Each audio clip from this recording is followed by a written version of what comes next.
Ladies and gentlemen, good morning and good afternoon, depending on where you are joining us from. Welcome to the Energy Storage Grand Challenge Regional Workshop for the South and Southwest. We are pleased to have all of you here with us today. I'm Meredith Brasselman with ICF Next, and our team will be guiding you through the workshop today. First, a few housekeeping items. This WebEx call is being recorded and may be posted on DOE's website or used internally. If you do not wish to have your voice recorded, please do not speak during the call. If you do not wish to have your image recorded, please turn off your camera or participate by phone. If you speak during the call or use a video connection, you are presumed consent to recording and use of your voice or image. If you have questions or technical issues today, you may type them in the chat box and select to send to the host. We will be muting your lines to minimize background noise. Now about today's workshop. Pursuant to the Department of Energy Research and Innovation Act of 2018, the Department of Energy established the Research Technology Investment Committee, or RTIC, to identify potential cross-cutting opportunities in basic and applied science and technology. The Energy Storage Grand Challenge is managed by this committee. Today, you'll hear from Dr. Sharon Wood, Dean of Engineering at the University of Texas, Tom Pierpoint at Austin Energy, Diana Bauer from the Office of Energy Efficiency and Renewable Energy, and two outstanding panels about energy storage, goals for 2030, and technology pathways. We also want to thank Sandia National Laboratories, who have been a key partner in bringing this workshop to life and helping us transition to this virtual format. So to get us started today, our welcome comes from Dr. Sharon Wood, Dean of Engineering at the University of Texas. Hello, everyone. Thank you for joining us today, virtually, for the DOE Energy Storage Grand Challenge Workshop for our region. My name is Sharon Wood, and I'm Dean of the Cockrell School of Engineering here at the University of Texas at Austin. We are pleased to host this virtual event, and I hope that you will find today's conversations to be valuable. I want to thank Alex Wong, Professor of Electrical and Computer Engineering, and the organizer of this event, for inviting me to participate. Obviously, I wish the circumstances were different and I could be welcoming you on campus in person.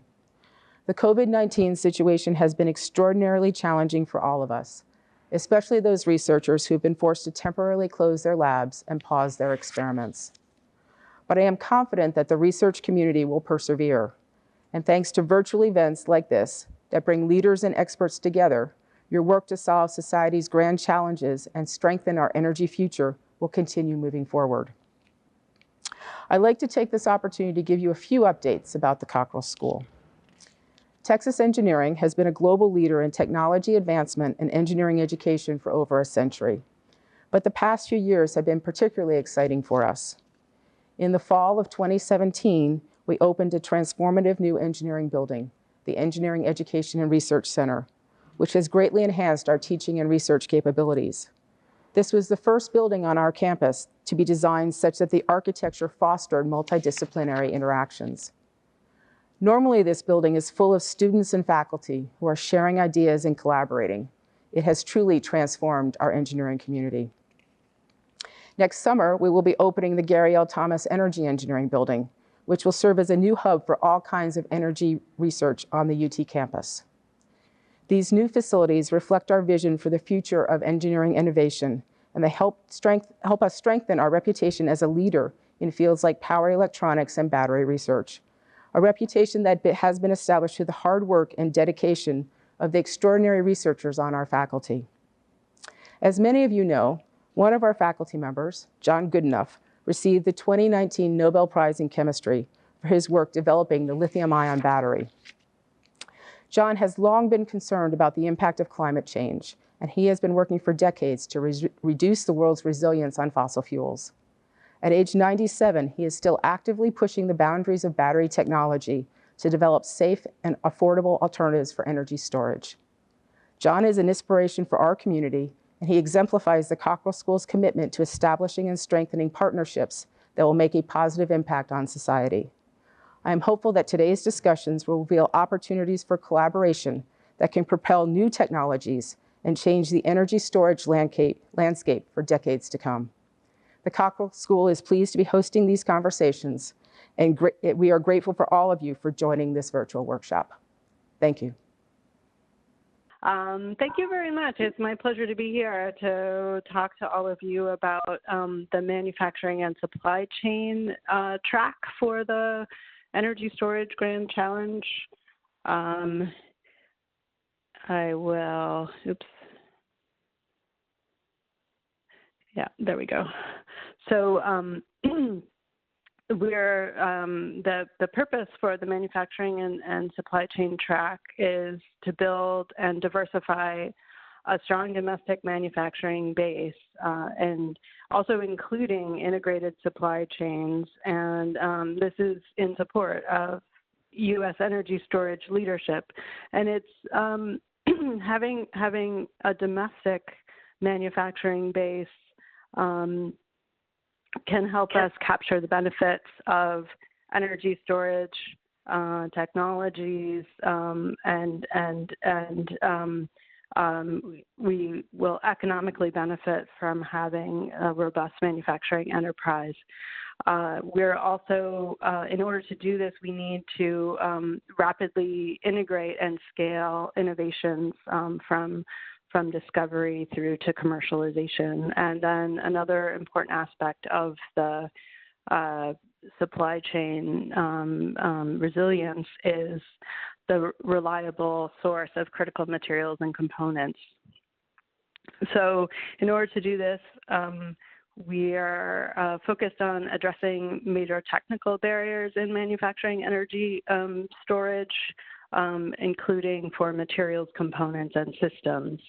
So both to lower the cost and also to improve performance. And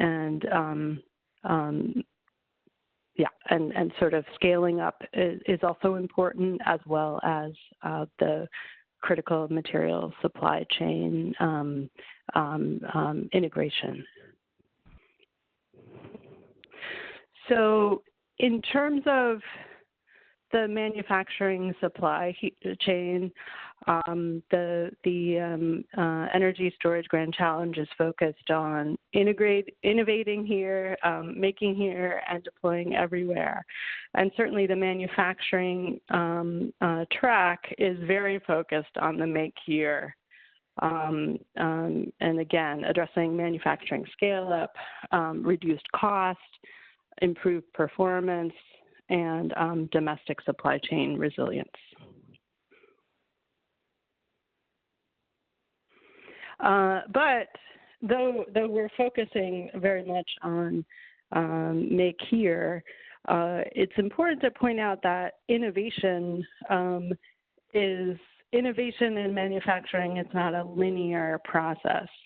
There's a lot of back and forth between innovations and manufacturing as one goes, as you increase the scale of production. So as we're improving our manufacturing capabilities, we will often go back to earlier stage TRL level innovation to get to the greater scale of production. So keeping this kind of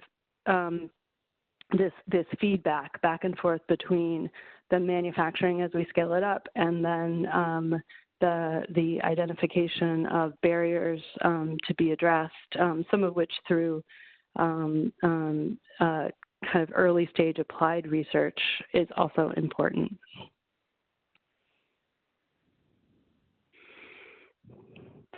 So as I mentioned before, we're interested in integrated supply chain. So that includes from raw materials through refined materials, component manufacturing, system configuration, system assembly, system manufacturing, the use by the end user, and maybe there's a secondary user. And then there's recycling, reuse, and hopefully less disposal. And so we're thinking about these this full supply chain, and we're also thinking about different research areas related to these the different stages of the supply chain. So, for example, manufacturing process intensification. Is there a way that we can reduce, excuse me, the number of processes or the intensity of the energy intensity of the processes by reducing the number of processes, or making the sort of flow from raw materials to end product more efficient. As I mentioned before, critical materials, processing and separations. For membrane manufacturing, one of the ways to manufacture membranes is roll-to-roll manufacturing. So both of those, thinking about different manufacturing processes, as well as making membranes for the batteries is important. And in addition, if we're thinking thermal storage, new materials for harsh service environments, particularly high temperature environments, is also important. And we're thinking about a broad array of storage technologies, including lithium-based batteries, flow batteries, but also mechanical storage like compressed air storage, pumped hydro, and chemical storage such as hydrogen, syn fuels, and, as I mentioned before, thermal energy storage, including combined heat and power. So back in March, we had a manufacturing webinar that was hosted by Argonne National Laboratory. And as part of that webinar, we had a number of breakout sessions examining electrochemical energy storage, flow batteries, chemical energy storage, thermal energy storage, and industries as storage, so flexible operation within manufacturing facilities and what the implications might be there. And through this March webinar, through the breakout sessions, we identified some cross-cutting challenges, including manufacturing of membranes, bipolar plates, hybrid systems, so systems that incorporate multiple storage technologies, grid integration technologies, so how to get from a battery, for example, to storage systems, power electronics, and other conversion technologies. Raw material availability, potentially critical materials or other materials, and then finally accelerating the translation of low technology readiness level innovations to high TRL prototypes.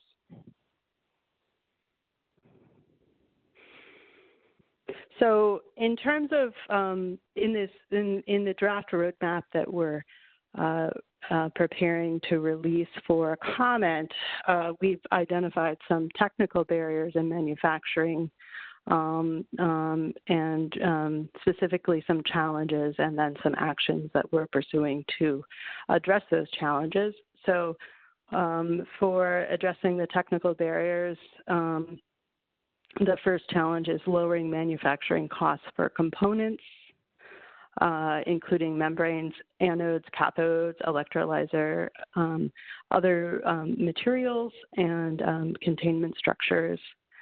The second is reducing manufacturing barriers to improve performance. And so these items are advanced materials, bipolar plates, heat exchangers, as well as other functional components of storage systems.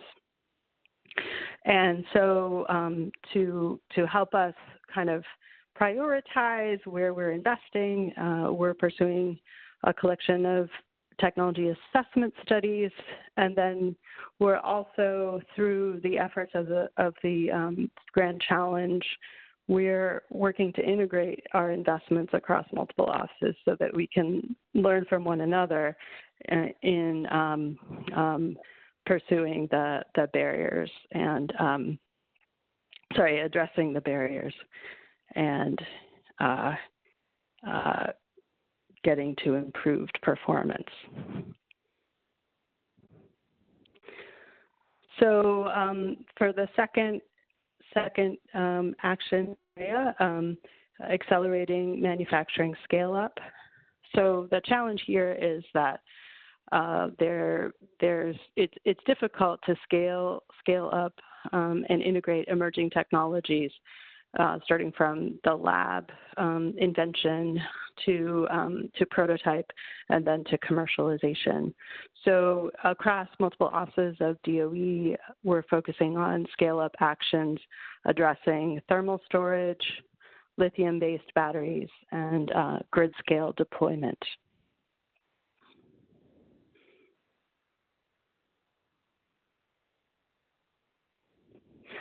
So in addition, we're working to improve critical material supply chain resilience. And in particular, we're focused on the fragmented supply chain for lithium and cobalt and batteries. And to address this, we're pursuing the support of research and development on lithium processing and separations, and also looking into batteries with reduced cobalt requirements. And finally, we're supporting a number of we have a number of programs that are supporting innovations in battery recycling. So we also are in the process of developing a request for information that should come out in coming weeks. And this is just sort of a preview of questions that you can expect in this RFI. And so I would encourage you to stay tuned for the release of this RFI and share your insight. So here are some of the types of questions that we anticipate asking. We'd like to know more about the pressing challenges for scale-up of the manufacturing of energy storage systems. And then if maybe there are some additional challenges to maintaining and getting to and maintaining a strong, fully domestic supply chain for energy storage, and what additional materials or components might have large barriers to lowering the cost for energy storage systems. And then what manufacturing methods would have the greatest impact to improve the performance and or lower the cost of energy storage technologies. And then finally, we're also interested in hearing your views on storage manufacturing and supply chain policies that would help establish and maintain manufacturing capacity within the U.S. And that's it. Thank you very much. Thanks, Diana. And now to provide today's keynote, please welcome Tom Pierpoint for Austin Energy. Hi, this is Thomas Pierpoint, Vice President, Electric System Engineering at Austin Energy. I'd like to talk about energy storage at Austin Energy as part of the keynote discussion for the West-Southwest Regional Workshop as part of the U.S. Department of Energy Storage Grand Challenge. I want to start off by saying the National Academy of Engineering regards electrification as the greatest engineering achievement of the 20th century in improving life for everyone. Modern society cannot function without electricity. We wish to thank the many that serve this critical industry and continue to improve and innovate. The many changes that are occurring in our industry are exciting, and it is also fantastic to be part of such a collaborative industry. Austin Energy, the U.S. Department of Energy, and our partners have worked closely to make advances in energy storage. We wish to share our story of where we have been so far. We look forward to further involvement as DOE works to advance the industry in this area. I'd like to start with some background about Austin Energy. We're public power founded in 1895. We're the 8th largest community-owned utility and the second largest in Texas. We report to the city manager, who executes policy and direction of the city council. We have about 1,500 employees and $1.4 billion in operating revenues.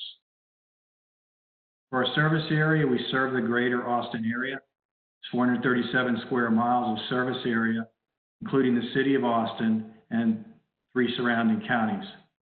We have 485,000 customer accounts. We're a vertically integrated utility in a deregulated wholesale market. As of 2018, we had a system peak in the summer of 2,900 megawatts and winter peak of 2,400 megawatts. Some facts about our power delivery system. In our generation side, we have about 4,800 megawatts of generation, some fully owned, some partially owned, and some under contract. We have 2 generating plants fully owned, Sand Hill Generating and Decker, also Muller Gas Turbine. And then we have partial ownership in the Fayette Power Project and the South Texas Project, which is nuclear. We have 624 miles of transmission lines, 74 substations. We have 2 power storage systems, which we'll talk about in a bit, as part of the DOE Sunshot and Shines projects. We have 3 central chilling stations that provide cold water for commercial buildings for air conditioning. We have, again, 485,000 customer accounts. We serve a population center of 2.2 million, 2 community solar farms, 30 megawatts of local solar, 9,000 solar generating customers, and we have active demand response and energy efficiency programs. We just updated our resource plan in March of 2020. We have increasingly aggressive carbon reduction goals. We have changes in our generation portfolio as we meet those goals. We have utility scale storage.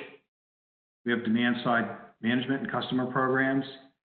We have a utility managed electric vehicle charging infrastructure. We're looking to increase our distributed generation programs. DER resource integration is an ongoing need for us. And we have a grid modernization, including transmission, as well as AMI and analytics. Austin Energy was a major participant in this Sunshot and Shines projects for DOE. In February 2016, we received the largest of 6 nationwide Shines contracts in a cooperative agreement grant valued at $4.3 million with 50% matching provided in additional from Austin Energy. DOE had substantial involvement in the direction of the technical aspects as well as the projects as a whole. The goal of the Austin Shines project is to establish a template for other regions to follow and to maximize the penetration of distributed solar PV. The solution is intended to enable distribution utilities to mitigate potential negative impacts of high penetration levels of photovoltaic that are caused by the intermittency and variability of these systems.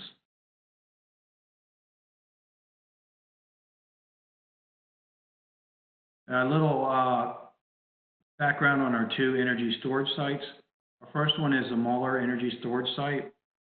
This was special designed, including educational signage in a viewing area. We also have a security wall that meets the strict local neighborhood design guidelines. We have a second installed at in one of our substations, and it consists of the Loma Community Solar, as well as the Kingsbury battery system. Each of these systems, both the Muller and the Kingsbury, are 1.5 megawatts each. Partnerships were the key to success with the Austin Shines and DOE Sunshot projects. Of course, the key partner was the U.S. Department of Energy.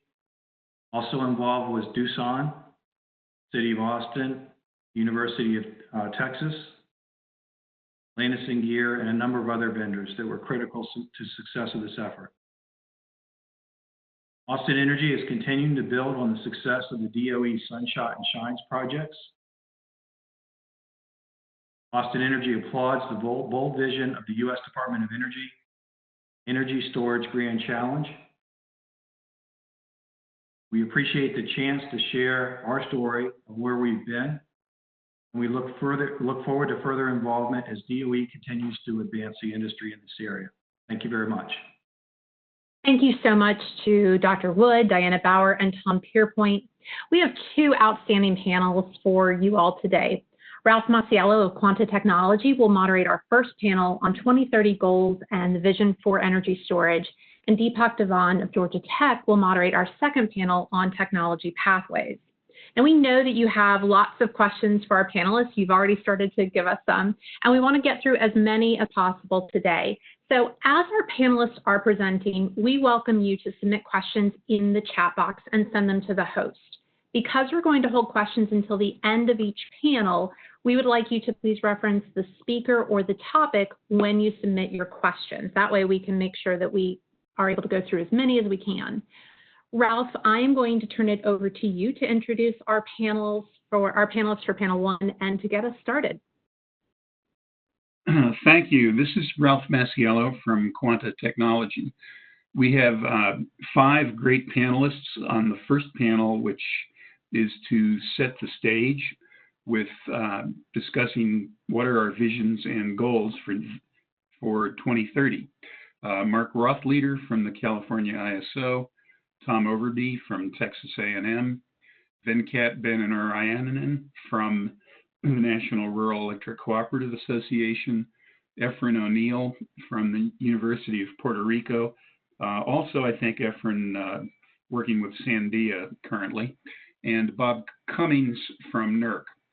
Our format for the panel is we've agreed on 4 questions that we'll present. If you could advance the slides, please, Diana. 4 questions. First question is, where do we think the grid should be in 2030? What's our vision for the electric infrastructure? Second, what kinds of boundary conditions, meaning limiting conditions, challenges, events, problems, could become more important over the next decade? Third, what's our vision for the role energy storage should play? And fourth, well, given that we've defined where we want to be, where are we now and what has to be done to get there? And our format will be, we'll pose one question, each of the panelists will respond with a slide or two, and then we'll discuss the next question. So let's move to the first question. What's your vision for the electric infrastructure in 2030? Slide 18 now, please, Diana. And aspects of this question that panelists will try to address variously. How do we accommodate the nation's goals, in particular state and city goals, for high renewables and adaptation to climate change? Second, resilience is a key issue for the Department of Energy and for Homeland Security. Weather, earthquakes, cybersecurity issues, and physical security. And third, how do we accommodate all of the new technologies, the Internet of Things, and such as transactive energy? So with that introduction, Tom Overby will be the first to respond to this question. Okay, this is Tom Overby from Texas A&M. I hope our future is bright, and my vision is that we can develop a truly resilient and sustainable electric infrastructure both here and throughout the world. But my concern is in pursuing this, we need to avoid thinking too narrowly about the future. We really don't know what is coming, and that's something that the COVID-19 crisis has shown us. Hence, I think our research focus needs to consider a wide range of different future scenarios. A term that we used in a 2016 National Academy's report on the electric grid was the need to future-proof the grid so that regardless of what comes, we're prepared.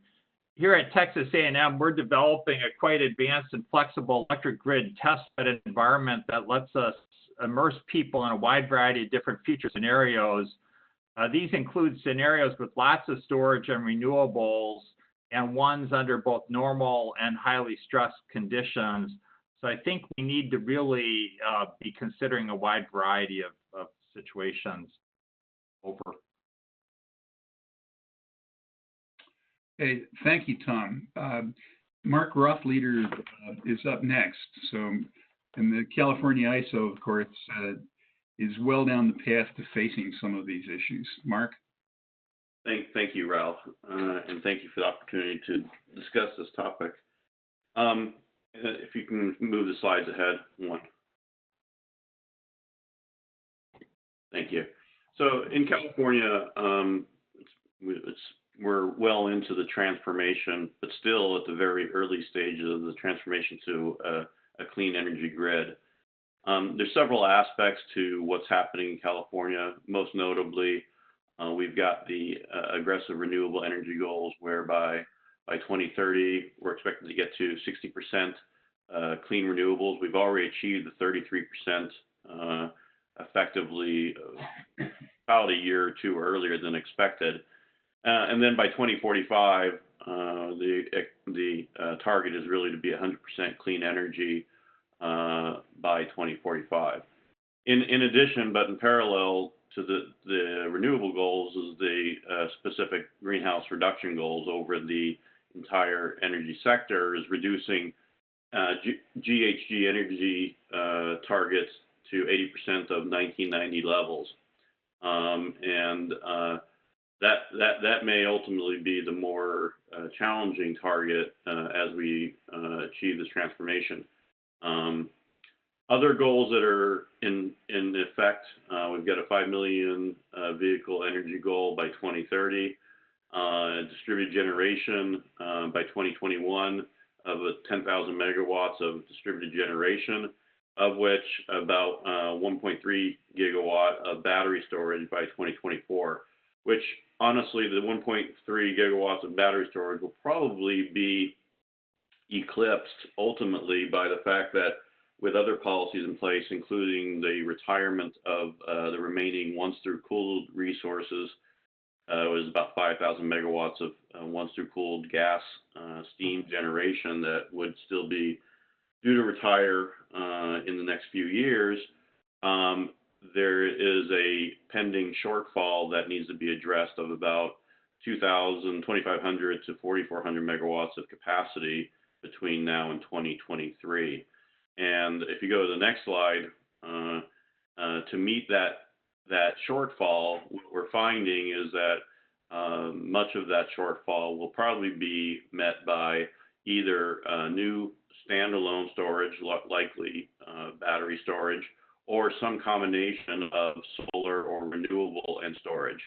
And what this slide illustrates is the fact that there is plenty of at least indication through our interconnection queue that there is resources, capacity that is planning, could be developed. And there's about 24,000 megawatts of storage capacity that is in our interconnection queue. Now, a lot of that will not ultimately develop because it doesn't get PPA or it doesn't get through the interconnection process. But similar to what we saw in the solar situation, where we saw this wave of interconnection requests come in, and then the price dropped, and then the actual solar developed. This is an early indication that there is demand and capability of large amounts of storage to be developed. And I will turn it back over to Ralph at this point. Good, thanks, Tom. Mark, if in 2008, when the Energy Advisory Committee was working on the first storage report, if you had told us that there'd be 20,000 plus megawatts in the queue for 2030, it would have been seen as fantastic. Venkat, you're up next, please. Yes, thanks, Ralph, and hello, everyone. Thanks for the opportunity to be on the panel. The vision in terms of electric infrastructure, obviously, as Tom and Mark had mentioned before, we're definitely looking at a grid, I think, going looking at 2030, more agile, more resilient. And what also struck me was that 2030 isn't that far away. It's less than 10 years away, which is, a shorter time frame by utility timescales in general. So we are talking about a quick transition. But also looking at the way the grid is evolving, we should be prepared for an increasingly asynchronous distributed generation and load. And what does that really mean in terms of grid planning and operations? So that is something that will grow more and more as we go along. So that is something to be looked at. The other thing from our members' perspective, electric cooperatives who are there mostly in rural areas, there's an increasing trend towards digitalization of grid assets. Now, when we talk about utilities planning and operations, the more the digital assets gives us more flexibility, more options, and more data to make decisions with. And then also the trend that we are seeing, and I think we'll continue to see, is automation of grid operations. When we talk about, especially in rural areas, again, the density of consumers per mile is much lower than in other suburban or urban areas. Any savings in costs directly translate into reduction in rates or lower rate increases, however you look at it. So more automation involving a variety of technologies. Drones are being employed ubiquitously now, and it's going to increase. It certainly saves time and money and effort and increases safety. So we're going to see more of that. And then the other trend, of course, is data-driven decision making. As we digitalize more and more grid assets, we are getting a lot of data in, and increasingly we are looking at how we can use data to understand the system better and make decisions better and use that data for advantageously in grid planning. And the trend that's taking off right now, which is the use of what I call data-driven technologies, such as augmented reality or robotics or others.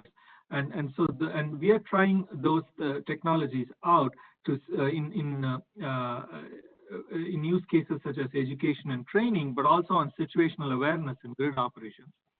So that trend is also increasing. And then, of course, underpinning it all is increased consumer involvement. The consumer members of our electric cooperatives and others are increasingly involved due to the variety of technology options that are available. And that brings the need for interacting with them more, providing them more information, and creating programs that are tailored to their needs. So I think these are some of the trends that's going to increase as we move along towards 2030. Okay, great. Thanks. Efren, please.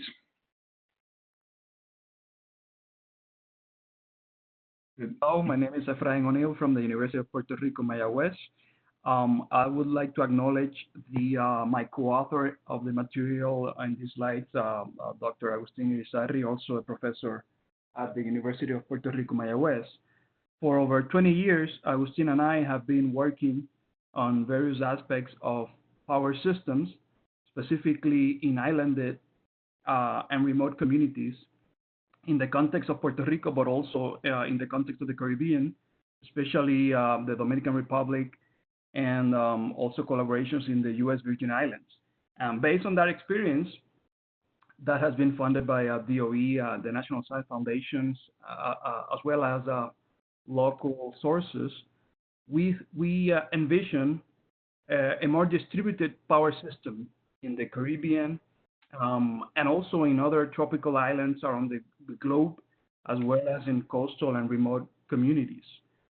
We think that there will be a widespread use of on-site renewable energy, not only because the resource is available, but also it yields local economic, social, and environmental benefits if properly pursued.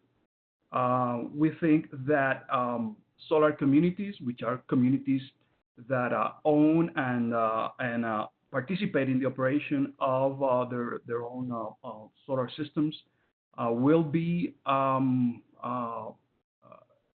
in these communities, as well as community microgrids. Of course, these options bring more resilience as well as more sustainability. We also think that because most islands in the Caribbean are small islands, and also in many islands around the world, the geographic extension is small. Electric vehicles will also be a main resource that ties into the future of the electric infrastructure. And very important, we envision a trained workforce and informed citizenry. So all of these things that we envision for 2030 in island and remote communities can't occur without local workforce and citizens that are informed on the options and the limitations of these options for the future. Thank you. Good, thanks. Bob, last one on this question. Good morning. Thank you very much for the opportunity to address this body. My vision for the 2030 infrastructure has a few key components. They're not listed in any particular order. There will be a bulk power system because large cities like New York cannot self-sustain on renewables. There just isn't enough surface area for solar panels or places to put wind farms. Storage needs to be optimized to optimize the use of renewables. I cannot see a point where we would not need lots and lots and lots of storage in order to take advantage of the variability and the extra energy that's going to be generated by the renewables that are on the plate right now, not to mention what might be coming forward. There are some cautionary tales. Fast charging electric vehicles, the distribution and transmission system today, it's not ready to support these large chargers. The very fast chargers are 100 kilowatts. They're the size of a small shopping center. And if you put that on a small distribution system, it's not going to work very well. Similarly, the transmission system will have to be rethought, re-engineered to support those. Microgrids hold a lot of promise, but they're one-off designs. They do need to be predictable. The system does need to know, what does this thing look like? Is it a generator? Is it a load? And that needs to be predictable for operations. Distributed energy for local resiliency, storage near critical loads like medical, fire, sewage, water supply, that is proven to be, in some of the DOE studies, to be a really good way to go for having standalone distributed energy storage. We also need to be rethinking power supply to remote communities using microgrids. But one of the key things to success there is going to be modular system designs. So if we have a hurricane come through Puerto Rico, we can fly in pallets of already designed components that can be put together quickly. The overall grid will be more brittle as we lose synchronizing torque and inertia. Synchronizing torque essentially is the ability to keep generators rotating together as a whole. As we don't have any rotating machines anymore, the system will tend to not want to stay together. So even some simple outages of today will get larger than they are today. And that does it. Back to you, Ralph. Good. Thanks, Bob. We all need to pick the pace up a little bit to keep the entire program on track. The second question is, what kinds of boundary conditions do we need to worry about? Not only the traditional ones of contingencies, transient stability, and the like, but aging infrastructure, again, what the complexity of all these new distributed elements brings, and how will our operations, markets, workforce have to adapt. Venkat, you are first. Thanks, Ralph. If we go to the next slide. There you go. Yeah, there's a few things in terms of boundary conditions that I thought. I won't go through all of them in the interest of time. Just want to point out a couple of things. Cybersecurity, we all know about that. I'm not going to belabor the point. Workforce sufficiency. Utility workforce is almost becoming an endangered species in terms of their availability, especially in field operations. As the utility workforce gets older and more people retire, how do we really backfill that gap there? And that's very critical. And the automation will certainly help to some extent, but really we need a solution there, sustainable solution. The third one, of course, is extended duration event, which is what we are going through right now in the pandemic. And the key thing there, in my mind, to think about is that till now, in the past 2 months or so, there hasn't been a major weather event or another event coming in. What if there was, like a hurricane or something, God forbid? So how do we do that extended duration event-driven disruptions? How do we plan for it? And so that's going to be a boundary condition. The next one is the dependency. I put on dependency and interdependency separately because, for example, as we electrify more and more, electrification is beneficial in terms of it's being cost effective, more efficient, cleaner, and so on. More things depend on electricity. Perfect example is broadband. We all think, we all have broadband internet, but when electricity goes out, so does the broadband. So there's a double whammy there. And interdependency, we know about it. The interdependency is increasing because no longer are we dependent only on fossil coal or gas, but we are also dependent increasingly on sun being shining and wind blowing in an increasing as the penetration of renewables increases, which of course speaks to energy storage as a role, but that interdependency needs to be realized first. There's been enough talk on resilience. I'm going to skip that, except to say that we need to think of resilience as a boundary condition in a holistic manner, not just electricity, but as a community. What do we really mean by resilience? How do we figure out the dependencies there? The last one, just to kind of reiterate Bob's point earlier, the inertia at any point in time is going to be varying much more throughout the day than it was before. As we get more asynchronous inverter-based generation and load, we're going to get probably very low inertia in the mid-afternoons when solar is there, and then inertia. So how do we really plan and operate the grid? And I think a first principles analysis is needed to understand the behavior of a grid under low varying levels of inertia. I'll stop there. Thanks. Thanks. Mark? Yeah, next slide. So I think some of the boundary conditions that I'm seeing occurring as we transform the grid we're seeing daily needs for flexibility, both magnitude and basically frequency to cover that variability in the evening ramp. You can visualize a duck curve. That's increasing and becoming at least a boundary condition. I think in the future, as we get more and more renewables, we have to consider the multi-day events when weather conditions are such that you don't have solar production, or you have relatively low solar production, low wind production for multiple days.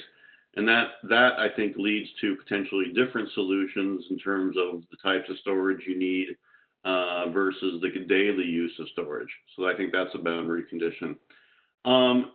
Just generally speaking, as we move away from the rotating mass, the gas resources, traditional resources, we've got to find and ensure that sufficient capabilities exist in the new fleet of capability, whether it's using the renewables for getting this new capability in terms of reserves, frequency response, or looking to other devices, including storage, to provide that capability. It's been touched upon before, but I think reliability and resilience is certainly a boundary condition, and I think it becomes even more complex as the environmental conditions change. As you're all aware, in California, we've got now public safety power shutoffs when there's risks to the system because of wildfires. I think that leads to and may increase the pace of potential solutions to address some of those communities affected by those local shutoffs. Microgrids then become part of the solution. One of the other boundary conditions as we get more and more of these new technologies is how do we optimize them? I think our optimization techniques have been kind of developed in the context of the types of resources we have. conventional resources that are responsive when needed. Yes, you have to manage the fuel supply, but the fuel supply is generally not a limiting factor. When you're dealing with limited duration storage, where you're trying to optimize how to use a 2 to 4 hour battery over the day and use it just right in context with the other variability, I think we need new optimization techniques to do that the best way and to make sure that we're using these resources in the best manner we can. And I think the other thing that's going on, overlaying on this, is that there's increased amounts of regional collaboration and coordination. And I think that leads to the opportunity of, you don't have to necessarily put the storage resources in an exact location, but you can leverage the broader region and maybe put storage resources where they are best situated in the grid, and then use regional collaboration to get the energy to locations. That being said, you also have local areas where you need to meet certain local conditions, and that may lend itself to having some very localized resources as well. So a mix, a diverse set of resources may ultimately be needed. And I will turn it back over to the next speaker. Yeah, good. Efren, please. Yes, boundary conditions in the Caribbean, and very important, as you have noticed, my comments will be focused on the Caribbean. One of the main messages that I want to get across is that after a disaster in the Caribbean context, each community relies on itself. So this was a lesson very hard learned in Puerto Rico and in other places after hurricanes. More recently, Puerto Rico has been suffering of a very active fault in the southern area of Puerto Rico. So earthquakes are a concern as well. And this is common in the whole Caribbean, because we have the Caribbean plate and the North American plate colliding basically close to all the Caribbean islands. So any future storage solution must look into that. Also, climate in the Caribbean, humid, hot, corrosive, of course. In some islands, there are some drought conditions as well. So there are some limits to the possibility of water reservoirs as storage. And of course, strong or extreme winds. Something that is common also in the Caribbean is that the electric infrastructure in general is in many places dated. It's conventional fossil-based, in many cases, or oil-based, which is terrible. And we are already low inertia power systems. So never mind integrating power electronics-based renewable energy. We are small systems, so our inertia is small by design because we're small systems. I think I want to finish my comments with emphasizing that the context and solutions in the Caribbean and in other island contexts are different from continental locations. So that's so important, because many times, for example, after Maria, Puerto Rico got an influx of a lot of people wanting to help, trying to help, but not understanding the local context. And sometimes some of the solutions and some of the strategies really did not help, and in some cases were obstacles really to actually dealing with the problems that we had at hand, which were uncommunicated areas, areas that couldn't be reached in days and even weeks. So it's very important that any solutions and any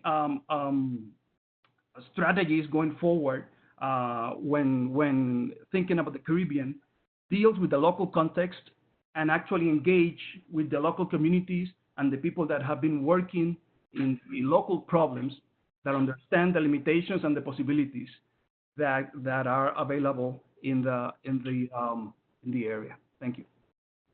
Okay, Bob? Yes, I'm not going to read all the words on the slide because there are a lot of them. I think there are three areas of concern here, or things we need to solve. Daily use, security-constrained dispatcher down to the feeder levels is a new concept for the industry and for the populace. Multi-layer dispatch is going to be necessary. Also, problems with conflicts and interaction of control systems can result in yet to be seen oscillatory system behavior. This could be rather damaging. To accommodate 100% renewables, we really do need to rethink the power supply from the bottom up, and integrating things in a smart grid by being smart, so that you have storage together with other technologies that work together.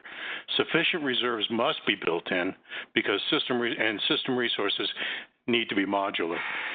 The ability, as Mark said, with the ability to do right through of multi-day storage needs will be essential.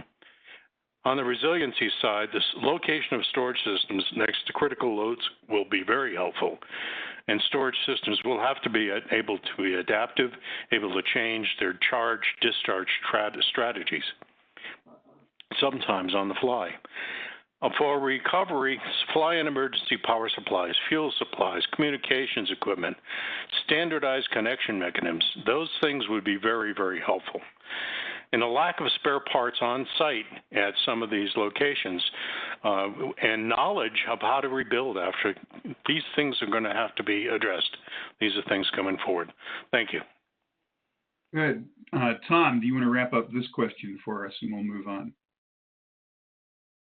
Yeah, for me, a boundary condition I see is the growing complexity of the grid in lots of different ways. I see it as an educator, and I see it in talking to engineers who are out there on the front lines.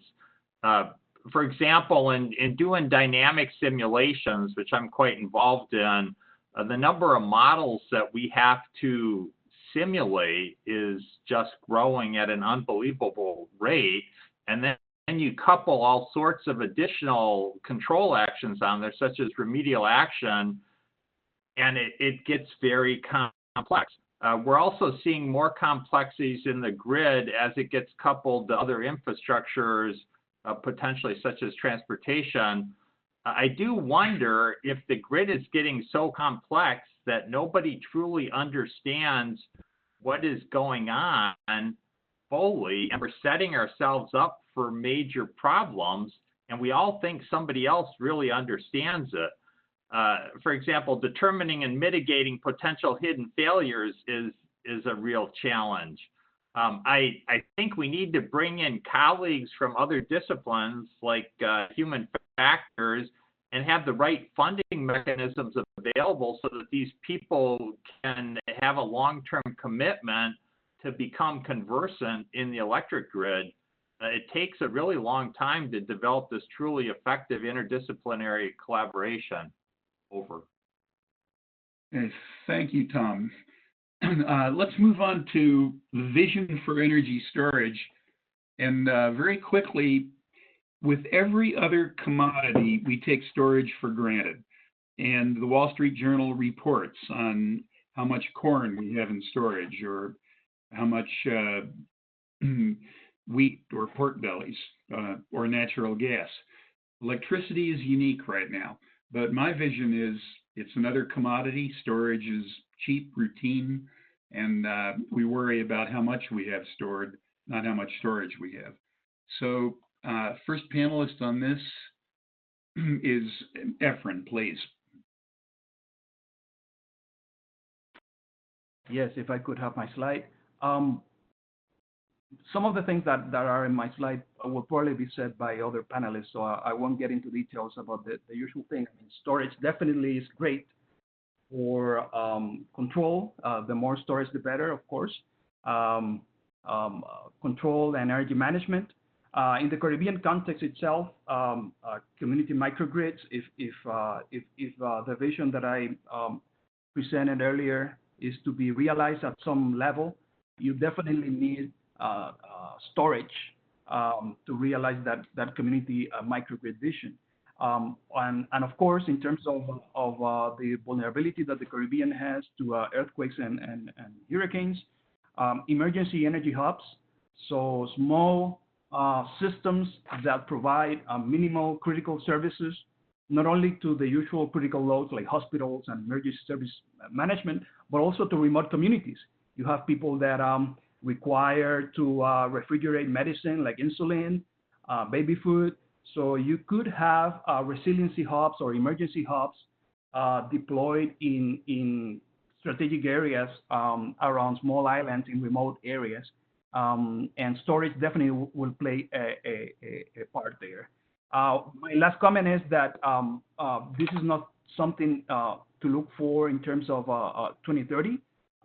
In most of the islands, the electricity cost is expensive enough to make some storage-based possibilities a reality right now if you had access to the capital to fund the expense. For example, in Puerto Rico, the residential cost of electricity is around 20 cents a kilowatt hour.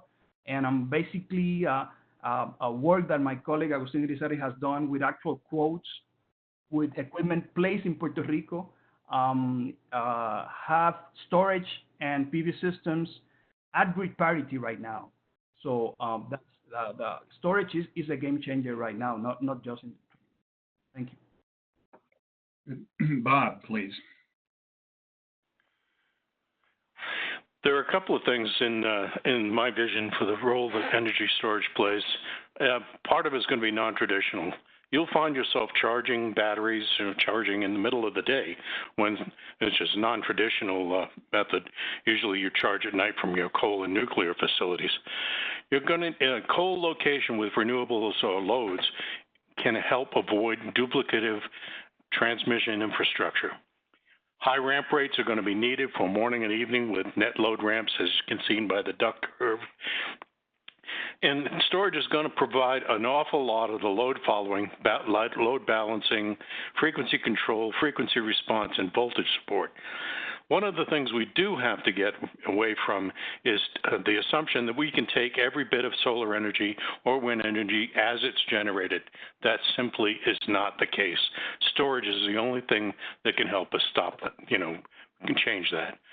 But storage is going to be a key part of the distributed energy resource management systems as a very versatile tool. But it's going to have to be dispatchable to match demand. Modularization, where it can be done, is very important. But the immediate need for utility scale storage to meet the needs of the duck curve ramps, things that can't be ignored as storage, and that is things like advanced pump storage systems that can ramp at 20 megawatts a second. Those are the kinds of things that need to be put forward. Thank you. Okay, Venkat, please. Yes, the energy storage, obviously energy storage is a lot of use cases. I've mentioned a few of these that I think from our members' electric cooperatives perspective, rural perspective. Venkat, excuse me, we're having a hard time hearing you. Maybe you can adjust your microphone or how you're speaking into the phone. Okay, is this better now? No, maybe some very far away.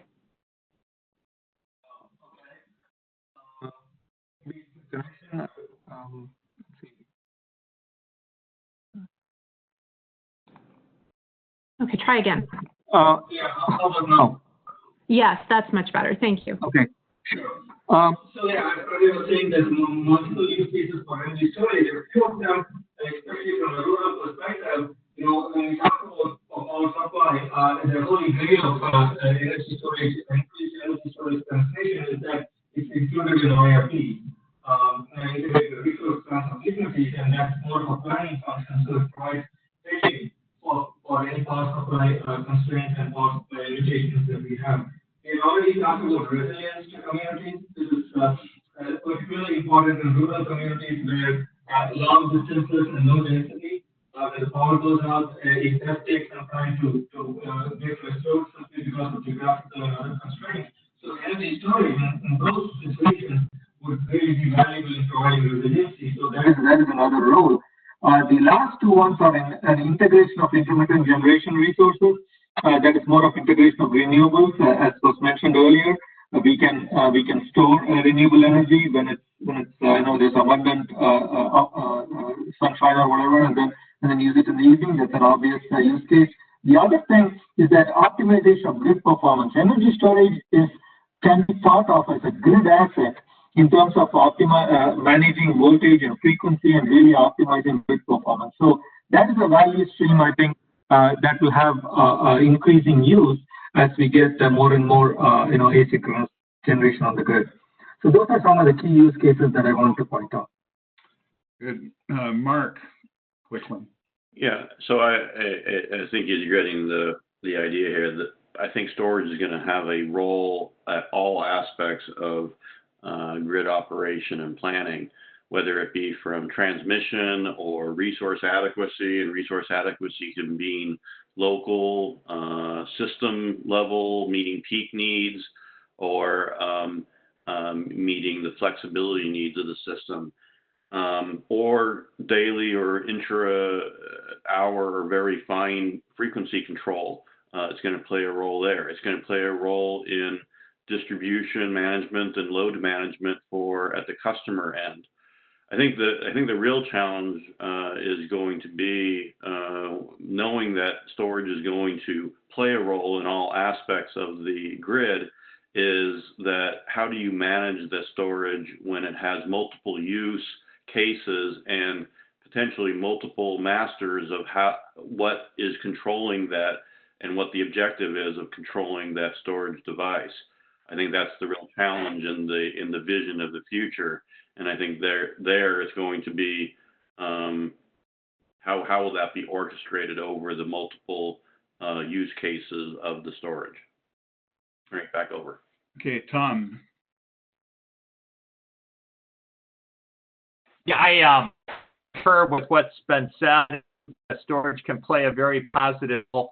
However, we do need to keep in mind that the grid has to continue to operate under a wide variety of conditions, including the outliers.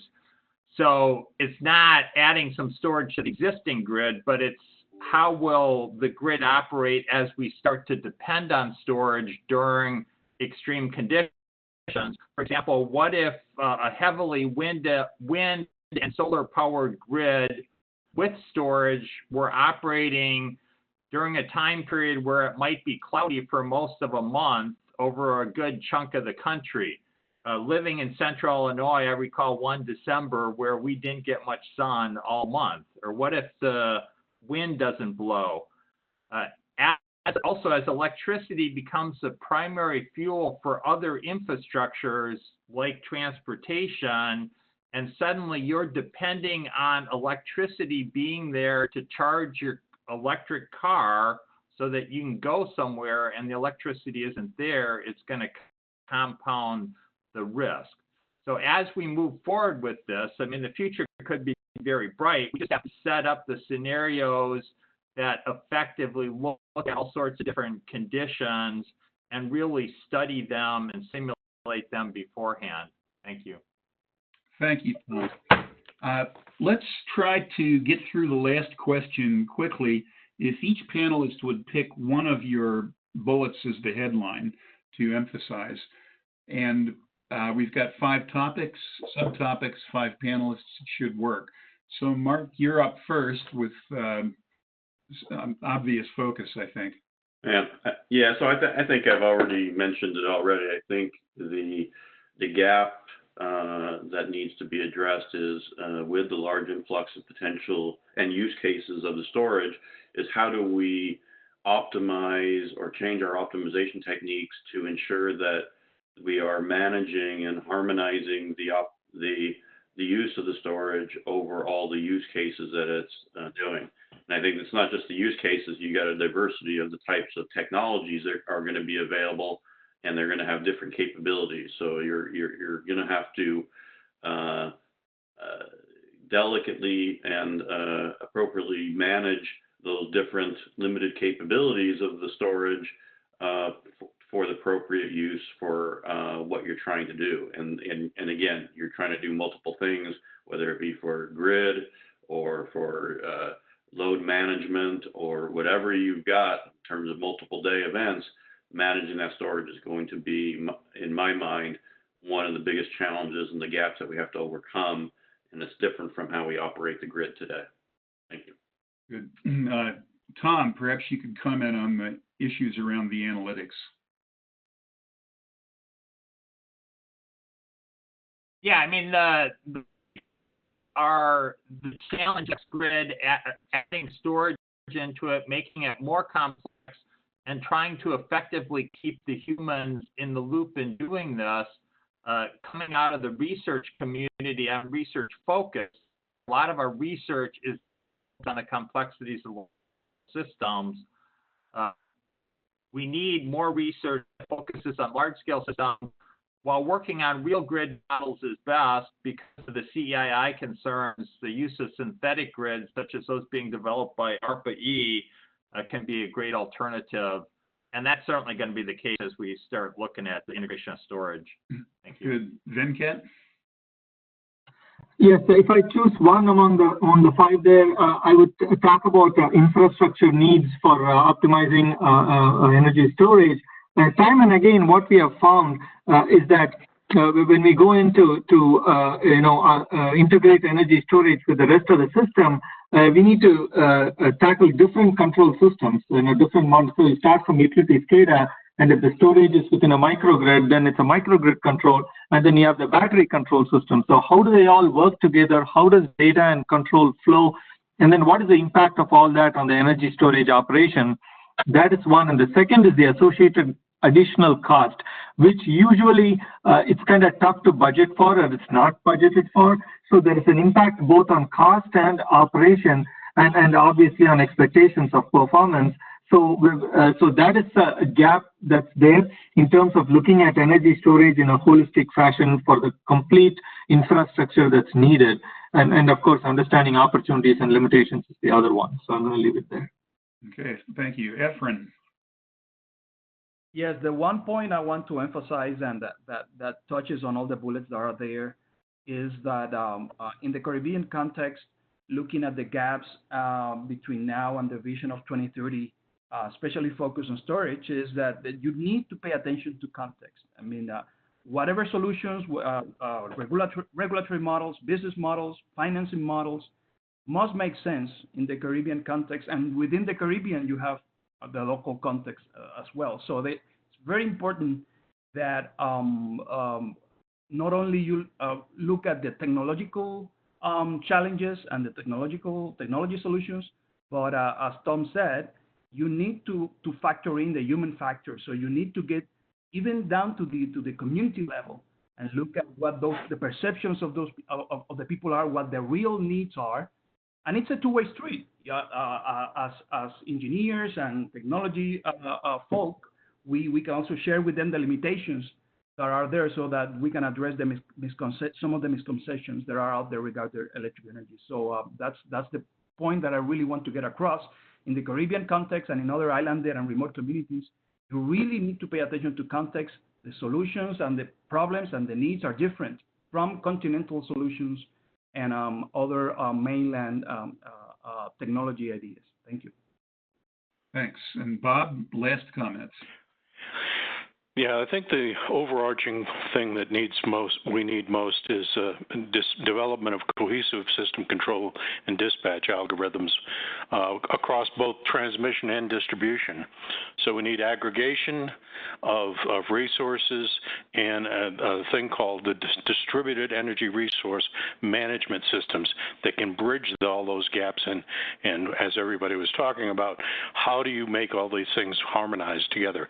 That is the key thing that has to be developed and is starting to be developed now. Thank you. Hey, thanks. I think ICF is going to organize the questions for us.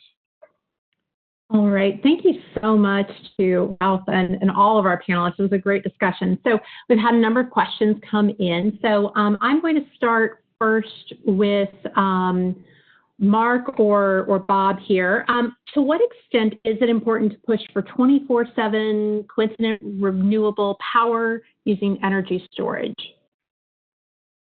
This is Mark. I think it's a byproduct of the fact that you're trying to reshape resources that produce when fuel supply is available, albeit solar or wind, and you're trying to meet a demand curve that is differently shaped from the natural generation patterns. And the way you do that is to reshape, store the energy when you have surplus energy, let's say in the middle of the day like we do in California at times, and then store that and produce when you have the need for the energy, thus the evening peak, when you don't have that supply, the sun's gone down or going down, and you don't have any wind because it's a hot summer day. So it's really, the storage is the key in reshaping that supply that is no longer controllable supply, but it's variable supply to the needs of your demand. And I think that's how you get your 24/7, if you want to say coincident renewable. It's not that the renewables are producing exactly as you need, but you're reshaping it with the storage. Very good. Our next question is for Venkat or Efren. To what extent is your organization examining how energy storage can support its members' fossil energy needs? Yeah, I can probably take a crack at it. We work with our members on their energy storage projects to the extent that they need us to do so. We collaborate with the Department of Energy actually and the national labs to be able to do so. And the variety of the use cases for which our members are looking at energy storage is varied. It looks at obviously renewable energy integration. It also looks at different distribution investment. It also looks at how can we increase the resiliency. So there's a lot of different use cases for which our members are looking at energy storage. And we look at case studies, we look at best practices for what some of our other members have done, and then kind of bring that knowledge in for all of our members to share. And working with the labs and others, we have been able to help technical analysis, looking at what language should be there when you issue RFPs for procurement and so on. So there's a variety of activities that's going on, and the use cases are as varied as our members are. So, if you want. Okay. Yeah, very quickly, this is Efrain. That question poses a very important challenge, and we talked about vision and we talked about gaps, but we didn't talk much about how we get there. So of course there'll be a transition period, and this goes to my comment in terms of the Caribbean. There will be a transition period between a fossil-dominated power systems in the Caribbean and other islands to a more hybrid system where you have both rotating machines, even fossil units, also operating with renewable-based infrastructure. So one of the key questions is, how will that transition take place? And that's why it's so important to look at, and I emphasize the context. I mean, the challenges will be different during the transition, and but I definitely think there will be a transition. That the fossil-based units or conventional units will coexist with renewable-based, and storage will be a key asset in that process. Thank you. All right, thank you. Tom, this next one is for you. What is your response on how fast storage needs to respond? You know, for example, battery storage can respond in milliseconds, but is that desired by the grid? In answer to that, I would say it depends. I think the batteries can definitely respond fast enough. And like Bob, I'm a big proponent of the inertia provided by synchronous machines. However, I do think that we can use synthetic inertia coming off of storage to replace some of that inertia. So I'm not too concerned about how fast the storage can respond. I think we'll get there. The concern is that one is the increased complexity, because it would be more of an active control. And then the concern about if we start depending upon storage, the natural question is what happens when the storage runs out. This is Bob. I think Tom's hit on it pretty well. This thing that we call synthetic inertia really is high-speed energy injection. And what its purpose is to offset the result of lower inertia, which is a high rate of change of frequency during a frequency event. So we want it to act fast, but it will probably need to be on a non-step proportional response on a droop characteristic. Otherwise, you may end up in a situation where you could destabilize the system if you move too fast. So we're going to need to have to really look at that on a fairly locational basis, but just remember that the system itself, nature doesn't jump. It doesn't need to happen in milliseconds. Thank you. Okay. So Bob, the next question, you might have answered it here. How important is inertia in energy storage technology to NERC? I think I answered that in the last one. Okay, all right. So Mark, what role does water scarcity and drought play in California ISO's consideration of energy storage technologies?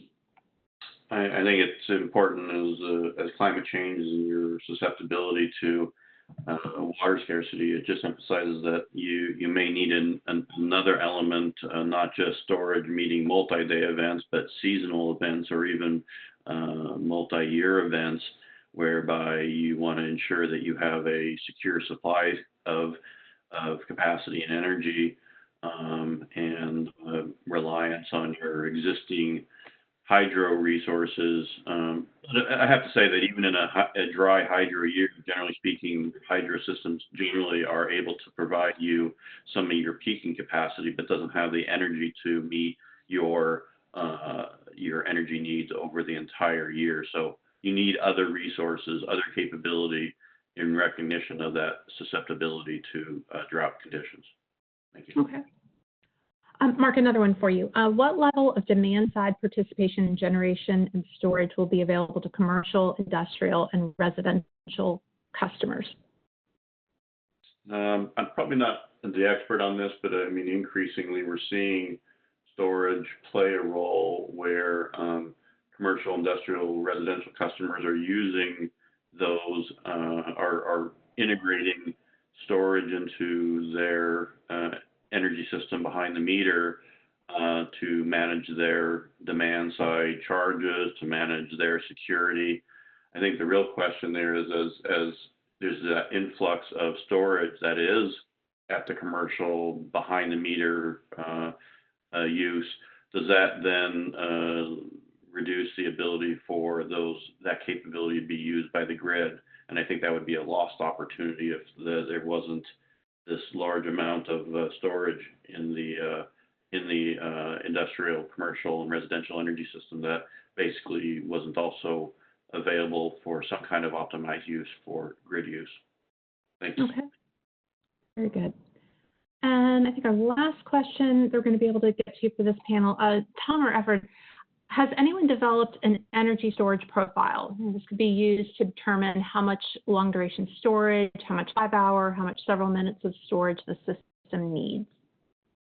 Yeah, I'll quickly respond that from the island perspective. At the University of Puerto Rico, Maya West, we've mainly done studies at community levels.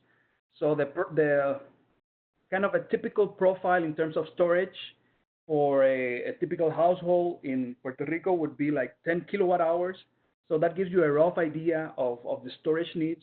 However, that's not only storage. I mean, storage is not a silver bullet. It has to be tied up with demand size management or demand response.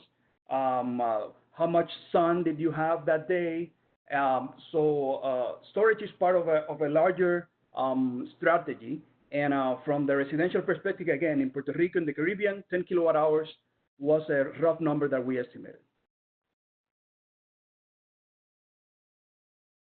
This is endeavoring to develop these storage profiles for large-scale systems operating over the course of a year to test out different scenarios, but we haven't finished that yet. I don't know of anybody else who's done that. All right.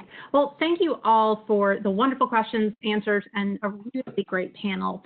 It is now time for our second panel. So I'm pleased to introduce Deepak of Georgia Tech, who's going to moderate our second panel, Technology Pathways. As a reminder to our audience, please do continue to submit your questions to our chat using either the speaker's name or the topic. And Deepak, I'm going to hand it over to you along with the controls. Great, thank you. Okay, good afternoon and good morning, everybody. It's my great pleasure to be moderating this panel. Got some fantastic panelists on this panel on technology pathways. So I'm presenting at Georgia Tech as a professor and a director for the Center for Distributed Energy. I've been working in this space for a long time and have a number of startups and have been in academia as well. The other panelists, let me introduce them very quickly. Cliff Hull from Sandia National Labs. He's a fellow of the American Society of Mechanical Engineers and is a senior scientist at Sandia and works on solar energy and energy storage. We also have Professor Sanjoy Banerjee. He is a distinguished professor from the City University of New York and is an executive chairman of Urban Electric Power. It's a spinoff that manufactures batteries for grid applications. We also have Professor Alex Huang from the University of Texas at Austin. He's working on in balance of systems, mainly power electronics. Is a member of the National Academy of Inventors and has done some startups in here as well. We also have Professor Paul Albertus from the University of Maryland.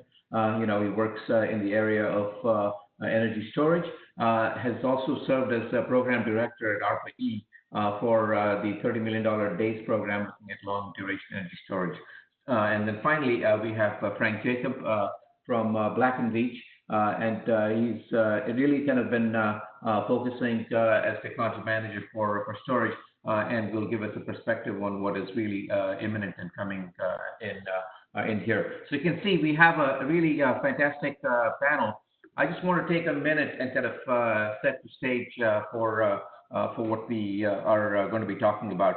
The previous panel has talked at length about the applications of storage in the grid and the concerns and all the issues that are going to come up as we start integrating more and more storage onto the grid. There's no question in my mind that energy storage is really here to stay already and is the key to a sustainable future. We see significant number of applications built around mobile. That's where a lot of the advances have occurred, whether it's EVs or trucks or buses or semis.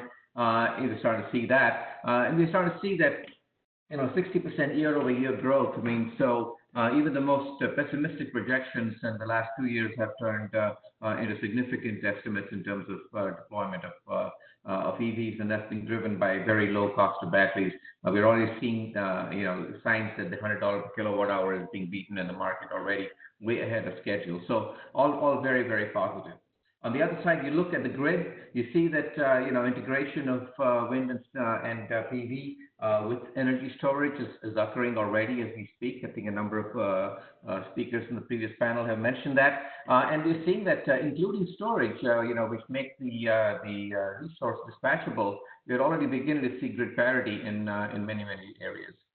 We had a discussion on Puerto Rico and resiliency in California that was being represented. So, resiliency is extremely important, and short duration resiliency that comes from within the community, will frequently have storage as a very big part of it. We've seen batteries go on the grid. We had this discussion of modularization. I mean, the fact that you can have a 100 megawatt plant go from contract to operational in 60 days, at 100 megawatt level is absolutely amazing. And then for long duration, we're starting to see applications such as hydrogen, and of course, pumped hydro has been very big. So in terms of stationary applications, I want to make sure we see there are two different types of applications. One is what I call dynamic grid balancing, which is real-time balancing, and many people have talked about the California duck curve as an example.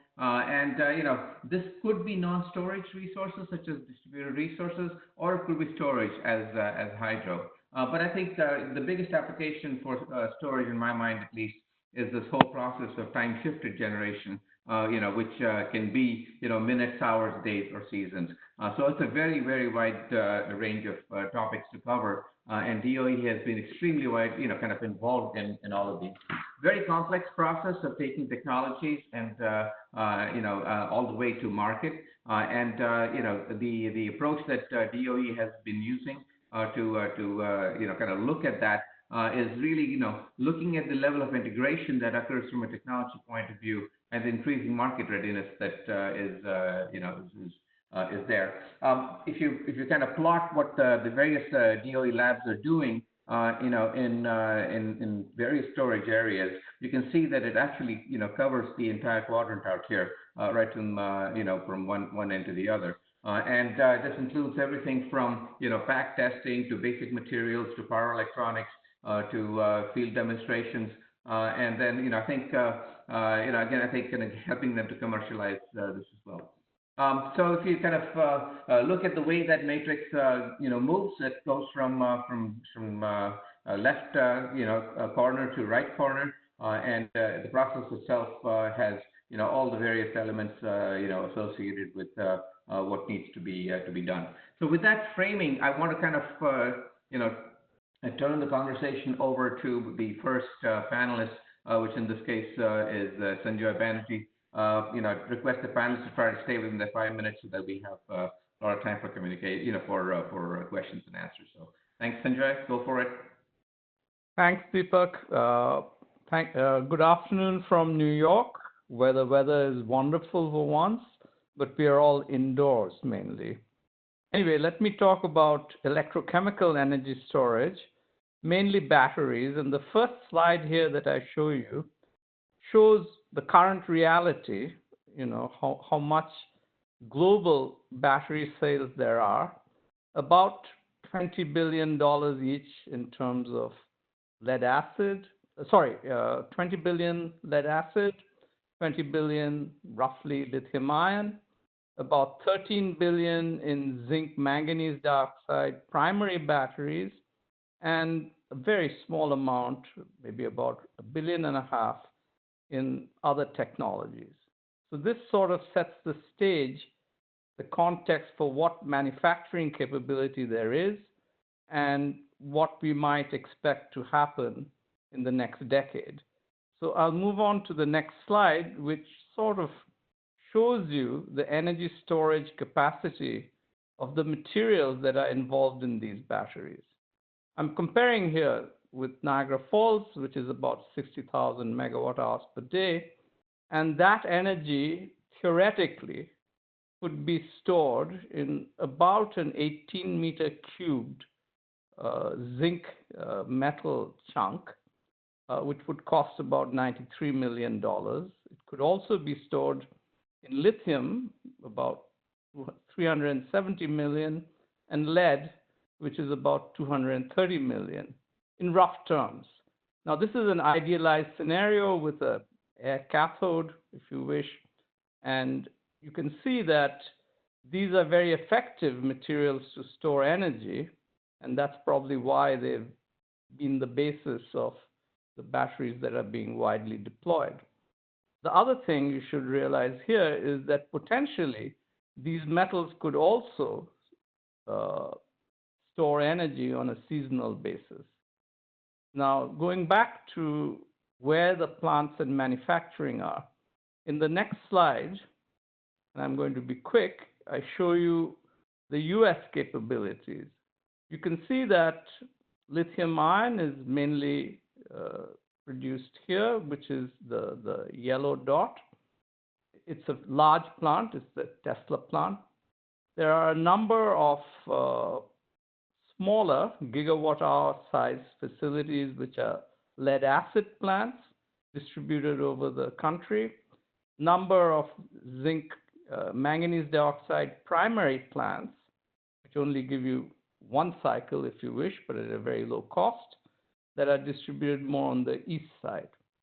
The state of the technology is well developed in terms of supply chain, both for the lead acid and the zinc manganese dioxide, For lithium ion, there are more issues as we've talked about earlier. In any case, the costs are coming down very rapidly.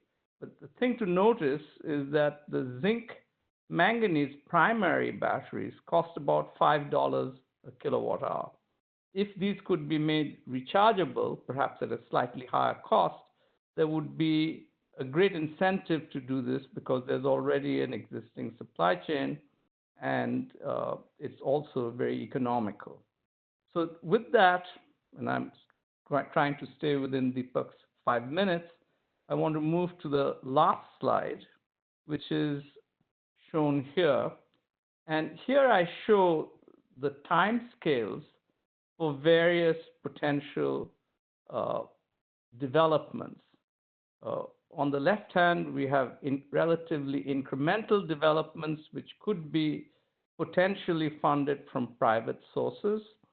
And these would, of course, be things which are improvements to lithium ion, lead acid, and so on. But it's the intermediate scale, I think, which is of interest to the grand challenge here, which also addresses many of the use cases that are of interest. And that would require developments, in particular on the lithium ion side, perhaps solid electrolytes, high silicon anodes, materials with low cobalt in the cathodes, with the zinc manganese technologies to go from primaries to high cycle rechargeable systems, but using much of the same manufacturing capabilities, perhaps going to high voltages with aqueous systems using recently discovered high voltage electrolytes or dual gelled electrolytes, which are now being discovered, various manufacturing techniques such as additive manufacturing and so on. Also, I would say lead acid, advanced lead acid, lead carbon systems could be in this intermediate sort of timescales. Related to this, there are technology barriers, and I think these have to do a lot with the separators. Some of these have to do with moving from intercalation to conversion reactions, which give you more capacity. And there are certain technical problems like dendrite controls and so on when you go on to metallic anodes. The risks here are significant, and I think public-private partnerships would benefit the advance of this technology rapidly. And I think this would be the area that one would focus on, the grand challenge. There are, of course, disruptive technologies, but they are on a longer time scale, and I'm not going to go into this.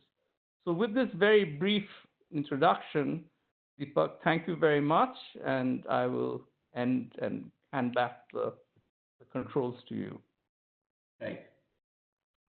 Okay. I'm done. Yeah. Thank you so much, Sanjay. Really appreciate that. Next, we're going to hear from Cliff Hull of the Sandia National Laboratory. So, Cliff. Thanks, Deepak, and good morning, everyone from Albuquerque. My name is Cliff Hull. I work at Sandia National Laboratories in the Concentrating Solar and Renewable Energy Technologies Group. And I'm going to be giving a brief overview of thermal energy storage. I think it's important to recognize and acknowledge that there are non-battery options for large capacity and potentially long duration storage, and thermal energy storage is one of those options.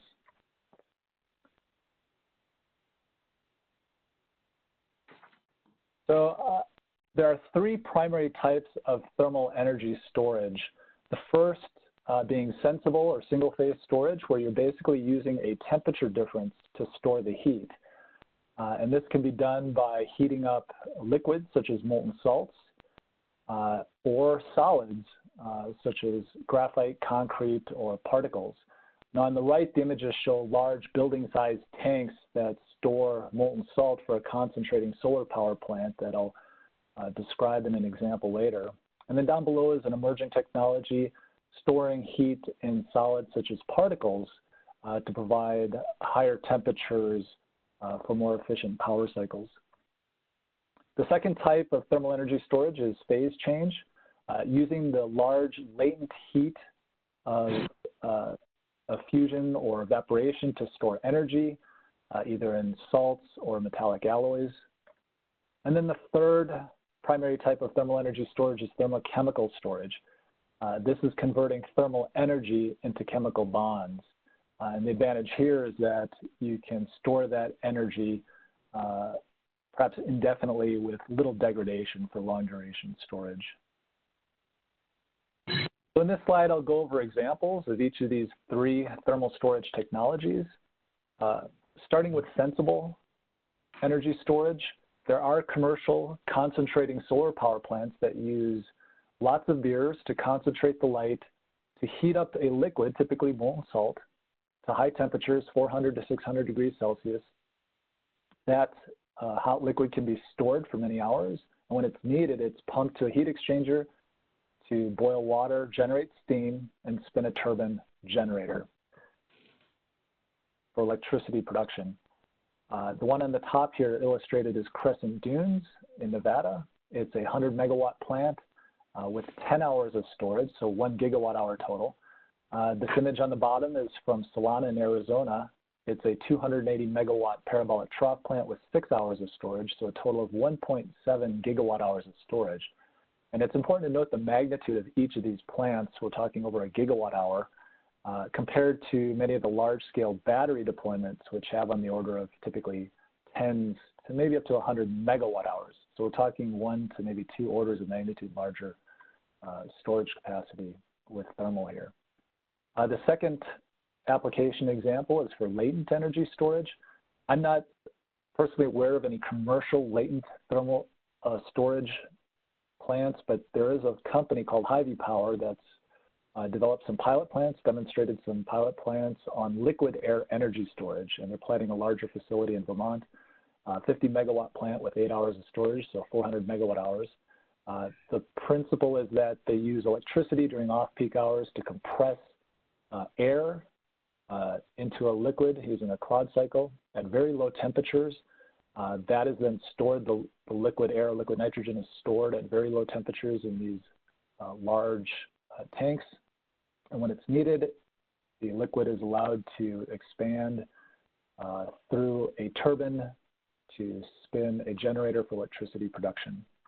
And the final example is for thermochemical.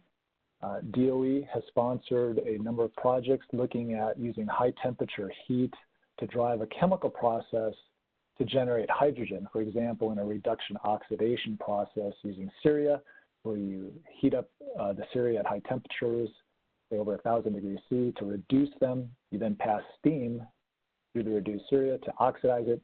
The ceria strips the oxygen from the steam, leaving you with hydrogen. And then the hydrogen can be, of course, stored and used in fuel cycles for electricity production, or even combusted to spin a turbine and a generator for electricity. So my last slide here talks about the summary and needs for each of these three thermal storage technology areas.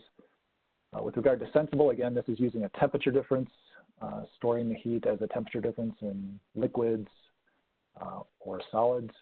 Advantages are it's a mature technology. There's commercial applications in concentrating solar power with demonstrated large capacity on the order of gigawatt hours of storage for a single plant with low-cost storage materials. Challenges are you have heat loss and large volumes are required. For latent energy storage, it's basically using a phase change, either going from a solid to a liquid, or in the example I gave, from liquid to air, air to liquid. It's got potential for large energy density, and there's some applications of liquid air and molten silicon that have been commercialized using latent plus sensible energy storage. The challenges are a relatively low maturity. There's also heat loss. And in the air and silicon applications, they require extreme temperatures. Finally, for thermochemical storage, this is storing energy in bonds, chemical bonds. The advantages are that it can have a large energy density, the potential for long duration storage in these chemical bonds. Challenges are relatively low maturity, high cost, and issues with material durability and kinetics. So with that, I will turn it back over to Deepak. Thank you so much, Cliff. I think the next is Alex Huang, and Alex is going to talk about balance of systems, in particular for electronics, I think. So, Alex, you have it. Yeah, thank you, Deepak, and good morning or good afternoon. Yes, so I'm here to talk a little bit about the importance of the power electronics and how power electronics can help the deployment and the cost reduction of the energy storage system.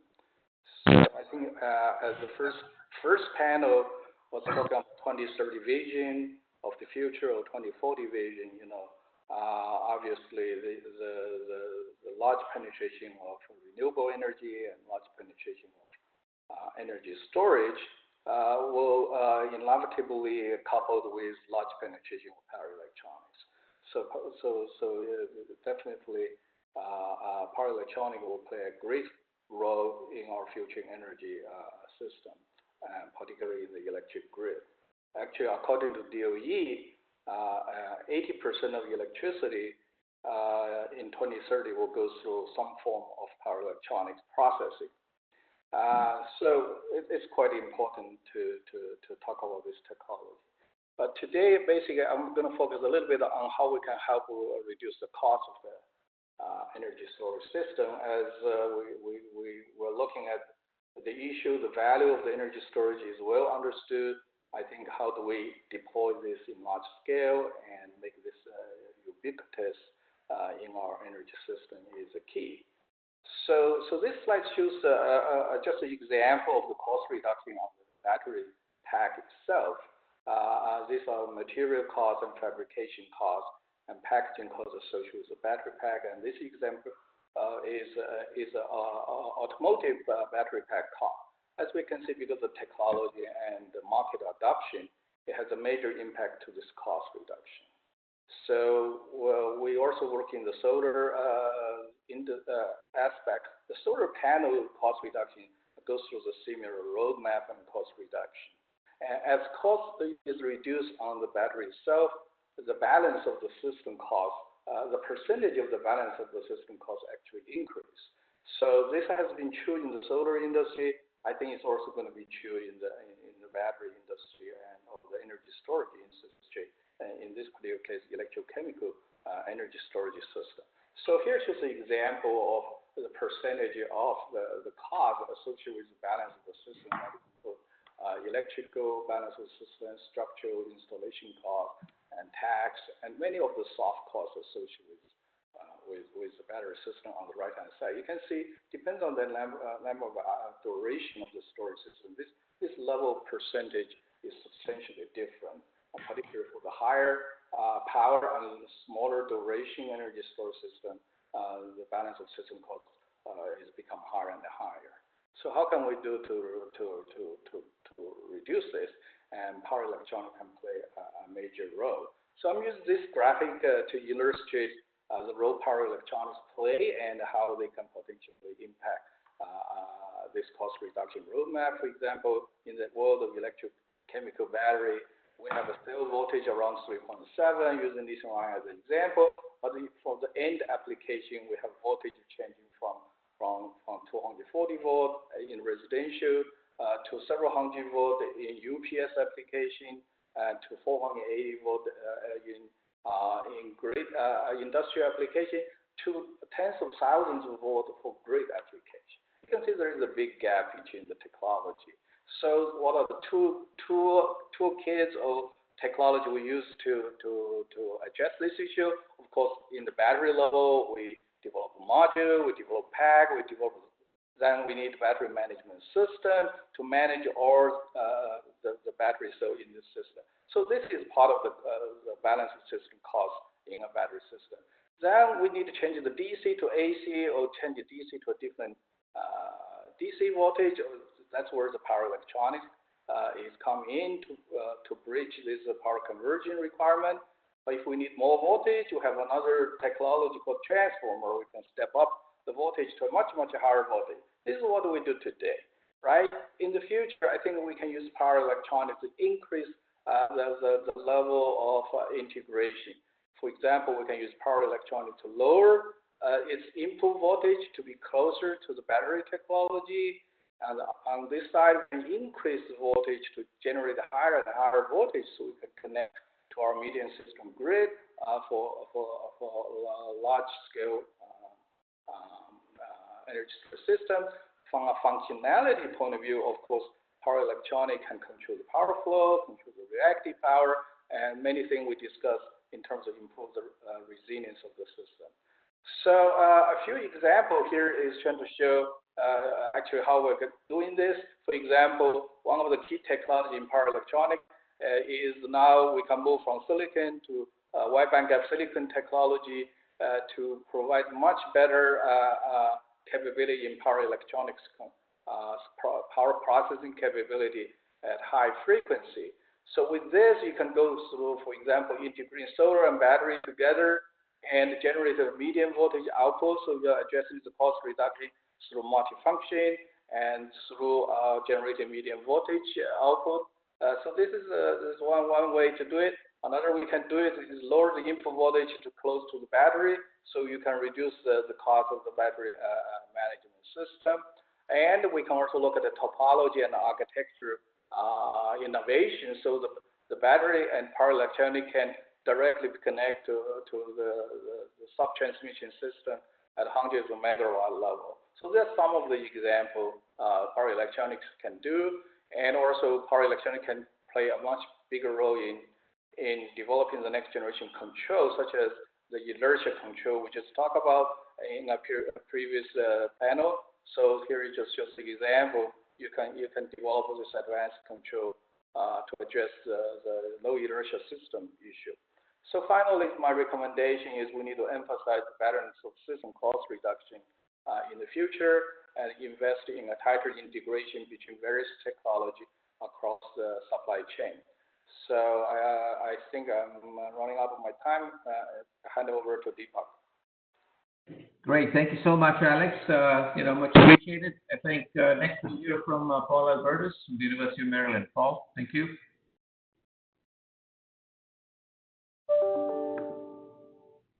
Good morning, good afternoon. Thank you for the invitation and introduction. I'll be speaking today about long duration electricity storage, which has come up a number of times today already. Obviously, the vast majority of storage projects today are for less than 10 hours. 8 hours is sometimes referred to as a long duration. So what can you do with a storage duration of, say, 10 to 100 hours? I think it turns out that it's similar to what you can do with, say, an 8-hour project, but you then can obtain days up to, say, a week or so of duration. So for load customers, this could be things like extended backup generation. For delivery customers, it could be obviously extended duration for transmission and distribution deferral, for example, in load pockets. For generation customers, it could be things like generation smoothing over timescales of days or perhaps a week, or firming the output of an individual wind or solar installation, again, over much longer durations. And obviously that has some benefits. I think it's not hard to understand how having those longer durations could be beneficial. And the real question is whether it can be done economically in other technologies that can meet both the performance and cost goals. So I think as Deepak mentioned earlier, I led the creation as a program director at RPE of the DAYS program, which as it sounds, it focuses on storage that would last for days. This program is currently underway and active at RPE. Just to do a little bit more granular look at one of those particular use cases. So let's look at long duration storage on a large grid. And if you look, this is a figure that shows the maximum required storage duration to meet all the hours of load over a period of ultimately years or decades versus the fraction of variable generation on that grid, for example, wind or solar. And within up to many tens of percent, depending on the amount of curtailment, transmission, and grid flexibility that you have, intraday storage within a single day storage, so hourly, should be adequate. And obviously, if you want to get toward very high fractions, which I'm certainly not advocating, but there's some discussions of this, at that point, you really need to have seasonal storage. But between these two different regions, having storage that would last for kind of days up to a week would have a clear benefit as well. So this is kind of the focus. And I should mention that we also just published an article on this in January. So if you want to learn more about this in detail, you can check out that article. So one key point as we think about long duration storage technologies is that the economics have to be really fundamentally different than lithium ion.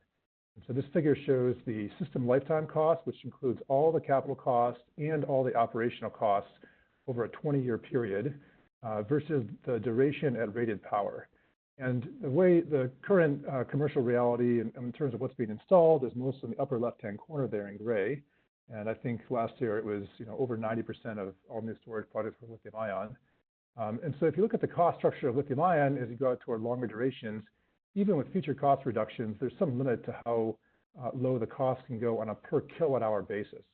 If you compare that to something like pumped storage hydro, where the energy cost is much lower, you can see there's a huge discrepancy between how these two technologies scale as you go to longer durations. And so really the key point here is that if you want to get a long duration technology that has compelling economics, you really need to focus on the marginal cost of additional energy. And that's a key point, and there's a real gap there between what lithium ion is going to do and what we might want from other kinds of technology classes. What kind of technologies are possible or worth thinking about here? Here again, we're looking at duration at rated power versus power output. And there's obviously a lot of work today in lithium ion. Those systems can be deployed in projects that can become very big and span a variety of durations. Another common technology class for long duration storage is in chemical storage, things like hydrogen or ammonia. One challenge there is that it's relatively low round trip efficiency. And so the question is, are there technologies that have above 50% round trip efficiency, which is needed to have compelling economics, that would nevertheless be able to really fit well into this kind of intermediate duration. And so some technologies to look at would be things like flow batteries with low-cost reactants, mechanical systems or thermal systems, and Cliff talked about some of those earlier on. This is my last slide then. I just wanted to mention some of the differences in importance of thinking about how a new technology would scale up. And I'll talk about first an electrochemical technology like a flow battery or a zinc-based battery. If you think about what kind of investments are needed, for $10 million, you can do a reasonable amount of material work and prototyping in the laboratory. If you want to make a demonstration unit, roughly you need some tens of millions of dollars to have a company that can make a pilot line and do a careful cost analysis. This is where a lot of electrochemical technologies end up not making it in this demonstration stage. And then if you want to go to manufacturing, you need to make an investment big enough that the resulting economics of the product are really compelling compared to other alternatives in the marketplace. If you compare that to something like a turbine-based thermal technology, like, for example, a high-temperature rock-based unit with a fluidized bed heat exchanger, there's a big difference. One is that really turbines perform best at large scale, and economically and just in terms of their efficiency and other attributes, really hundreds of megawatts. And so while you can still do work at kind of tens of millions at the materials and prototype level, demonstrations can become more expensive, especially if you move away from subscale and move toward kind of full-scale, first-of-a-kind demonstration projects. And carbon capture and sequestration projects are a good example there. And then, of course, if you go to larger scale, those are also tend to be big projects. And there's a lot of experience within the DOE on concentrating solar power. The key point here is that I think as the DOE makes investments, it's important to think carefully about the level of investments needed and kind of the technology structure as these things move from early stage research into commercial deployment. Thank you. Thank you very much. And I think that takes us to, if I can get this slide to work. Yeah, to Frank Jacob from Black & Veatch, and he's going to take all of this, and translate that into what can be done commercially. Thanks, Frank. Oh, thank you for that simple assignment, Deepak. Good morning, good afternoon from Kansas City, Missouri, home of the hopefully long-duration Super Bowl champions. On Deepak's panel for Technology Pathways, I'm talking about the downstream commercial opportunities for long-duration storage.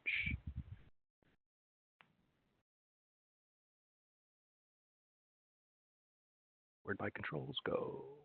Yeah, I can do that for you. Go ahead. Over on the left-hand side of your screen, Frank. I just moved it for you. Thank you. I'm here today representing the EPC community, the engineering, procurement, construction industry, EPC. All of the DOE-enabled technology developments will be handed to EPCs to build for utilities, developers, owners, operators, generators, transmission operators. Will build it for the grid. On this slide, for long-duration storage, are the gaps on the right, gaps that EPCs expect to be filled as your work proceeds from its concept to commercialization. That the technologies be bankable, that the authorities having jurisdiction are aligned with the permitting processes, that equipment warranties are reliable, that performance guarantees can be held, that risks are mitigated. So there's a lot of development to go on throughout that those DOE pathways. These are not the things an EPC will do. These are what EPCs expect you to have done, getting to your commercialization endpoint.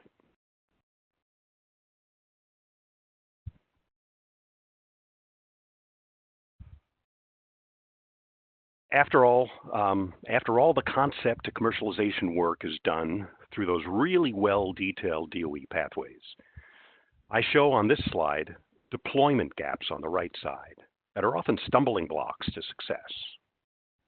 Let's begin our journey today with that end in mind. First-of-a-kind technology, FOAK. Any EPC worth its balance sheet will be cautious about newly commercialized technology. A few decades ago, combined cycle natural gas power plants were the new thing. They were approached with deliberate caution, innovative engineering, and those then new combined cycle plants have become the workhorse of the power industry today. Efficient, reliable, fully wrappable. So the steps are to walk and jog before running. You'll see in the FOA that is out on the street a requirement to engage with an EPC firm in order to enter into your phase 2 development. Engage early, engage with the end in mind. Then with that experience under our belts, there will be a first operator, then many operators of the successful technologies. This is the recipe for long-term success, for long-duration energy storage. Mind the gaps, fill the gaps.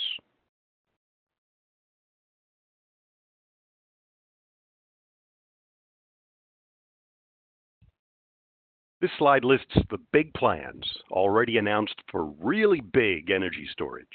Big in power, big in energy, big in duration. On the left side, you'll see in 2018 in California, Los Angeles Department of Water and Power announced adding pumped hydro to the existing Hoover Dam. What a project. A gap on the bottom is the uncertainty of energy prices. This is a 50, 75, or 100-year life project. How do you make such a project bankable? How do you get it built? In the middle, in 2019, in Utah, Intermountain Power Plant announced the complete conversion of their coal power plant to hydrogen, with hydrogen being stored for seasonal energy use in underground salt domes below the facility. What's the certainty around that technology? Let's get that worked out. Just a few weeks ago in Minnesota, Great River Energy announced a new electrochemical technology with 150 hours of storage. You know how long 150 hours is? Just about 6 days. 6 days of energy storage. Keep in mind the traditionally long development times. Dr. Goodenough was mentioned earlier today, inventing lithium-ion in 1970. It wasn't commercialized until 1990 in mobile devices. It got on the grid in 2010, and it's here today and becoming bigger and bigger each year. But how are we going to compress that development timeline for all these new electrochemical technologies? This dream, our dream for long-duration storage, is not a hallucination. It's a grand challenge. So bidders, start your engines. Deepak? Thank you. Awesome. This has been a great set of kind of discussions. What I'd like to do before we kind of move to the questions from the audience, maybe take a couple of minutes here and have the panelists, including myself, kind of talk about what they would like the audience to take away as a key challenge, maybe just one that is absolutely the most significant in their mind, that is going to limit the achievement of scale. And if they have an unintended consequence that they want to talk about, or safety they want to talk about, that would be, I think, good to hear as well. So, I mean, I want to kind of take this chance to kind of make a bridge between the previous panel that really talked a lot about, how storage would fit on the grid and, the technologies that we're talking about here. A lot of the participants of the previous panel mentioned this whole issue of inertia and frequency and dynamic response and the duck curve. I mean, clearly that is an issue, but coming from the power electronic side, and Alex can talk to that if necessary, I'm not 100% sure that we actually control inverters the right way today. So there's a better way to control it. I think there's some fundamental kind of reevaluation of what that inverter looks like, because sometimes, I think as Tom Overby mentioned, it's going to run on a system when you have very light amount of synchronous machines, and sometimes when there's a lot of synchronous machines, and the system's got to have to figure out how to do it without knowing a lot. So I think there's some fundamental things here that need to be done, but it certainly seems doable. So if we're kind of going to go into a new universe, I think let's kind of not assume that the new universe looks exactly like the old one. The foundations may be there, but so that's one of the things that I'm really worried about, that we're not approaching properly. The power electronics and power systems communities need to talk more together than we are actually doing right now. So with that, I mean, with this question in mind, I mean, what is the fundamental key challenge, and what is some risks in terms of achieving scale? Why don't I open it back to the panel and maybe start with with who was first? Okay, Cliff, do you want to say a sentence or two on that? Not a lot.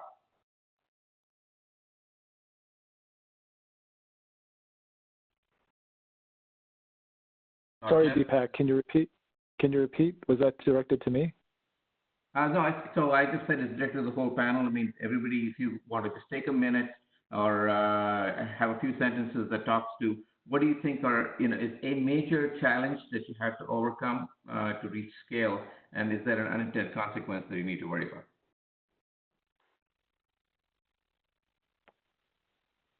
I can take that. Yeah, Sanjoy. Sanjoy, go for it in the meantime.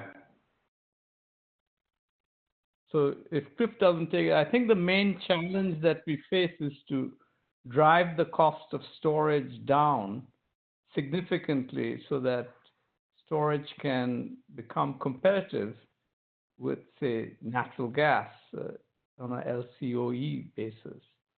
This means getting the storage costs down by maybe a factor of 2 or 3 in order to be able to be competitive. And that's a real challenge because of the materials involved.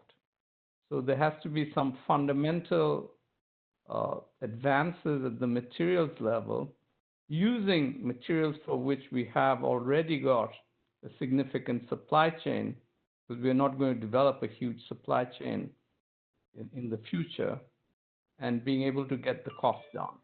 I think you've got to get it down to the range of $40 or $50 per kilowatt hour, or even less. And that's a huge challenge, and it will require that we move probably from intercalation chemistries as a fundamental to conversion chemistries, if you look at it from a very fundamental electrochemistry point of view. And that's, I think, one of the barriers. Thank you. Anybody else Can I follow? Add their 2 cents worth? Could I follow up on that comment? This is Paul. Yeah, sure. I think one challenge for developing new storage technologies for the grid in particular is the relative lack of high value first markets. And if you look at we basically have 3 rechargeable batteries that have ever achieved significant scale: lead acid, nickel metal hydride, nickel cadmium, and lithium-ion. And all those were really developed for portable applications, cars or phones or things like that, where there's a high value. And there was significant high value markets for a long period of time. I think lithium-ion probably had a few tens of billions of high value market development before it hit vehicles. And as Frank mentioned, only after that did it eventually make it to the grid. And so how do you get a new storage technology directly to the grid, where everyone wants to have low cost, without going through, where's the first few tens of billions of dollars to really develop the industry and help out with some good margins? And I think Sanjoy's point about trying to use existing supply chains as much as possible is kind of a key idea for doing that, but it is a challenge. And I think that is one thing that everyone who develops new storage technology does face. Thank you. Anybody else want to add something to it, or we can go to questions?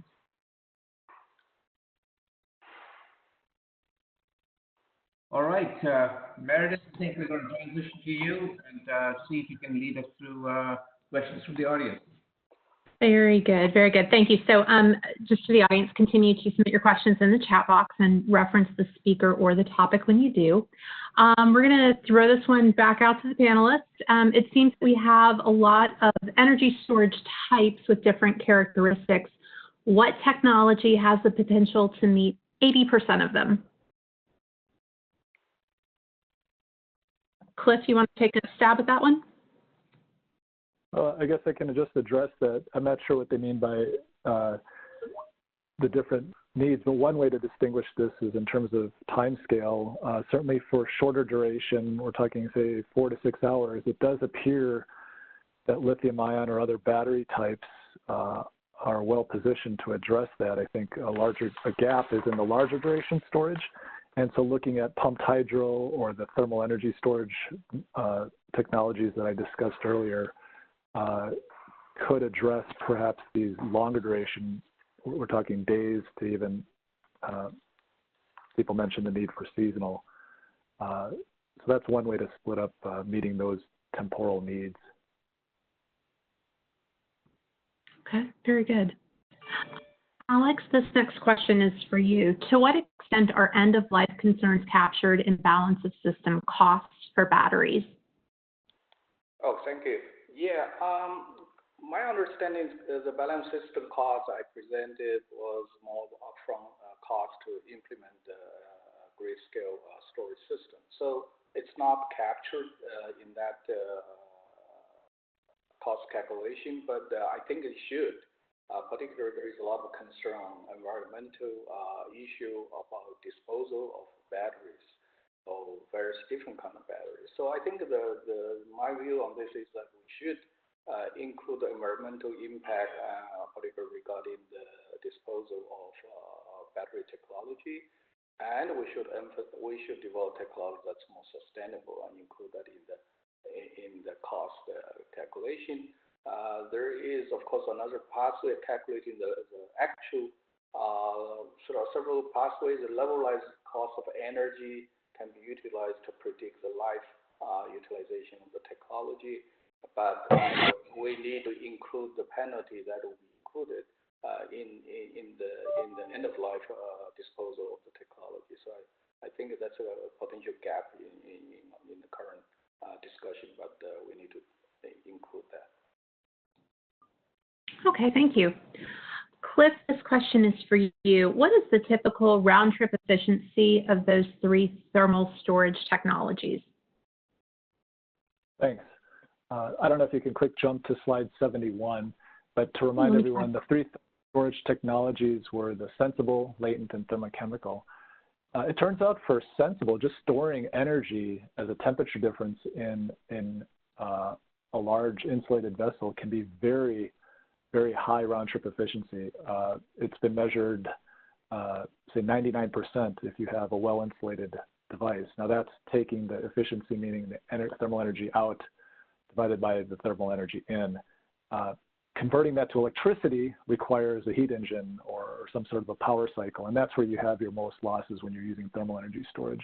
Typical steam Rankine cycles, you're around 40% thermal to electric efficient.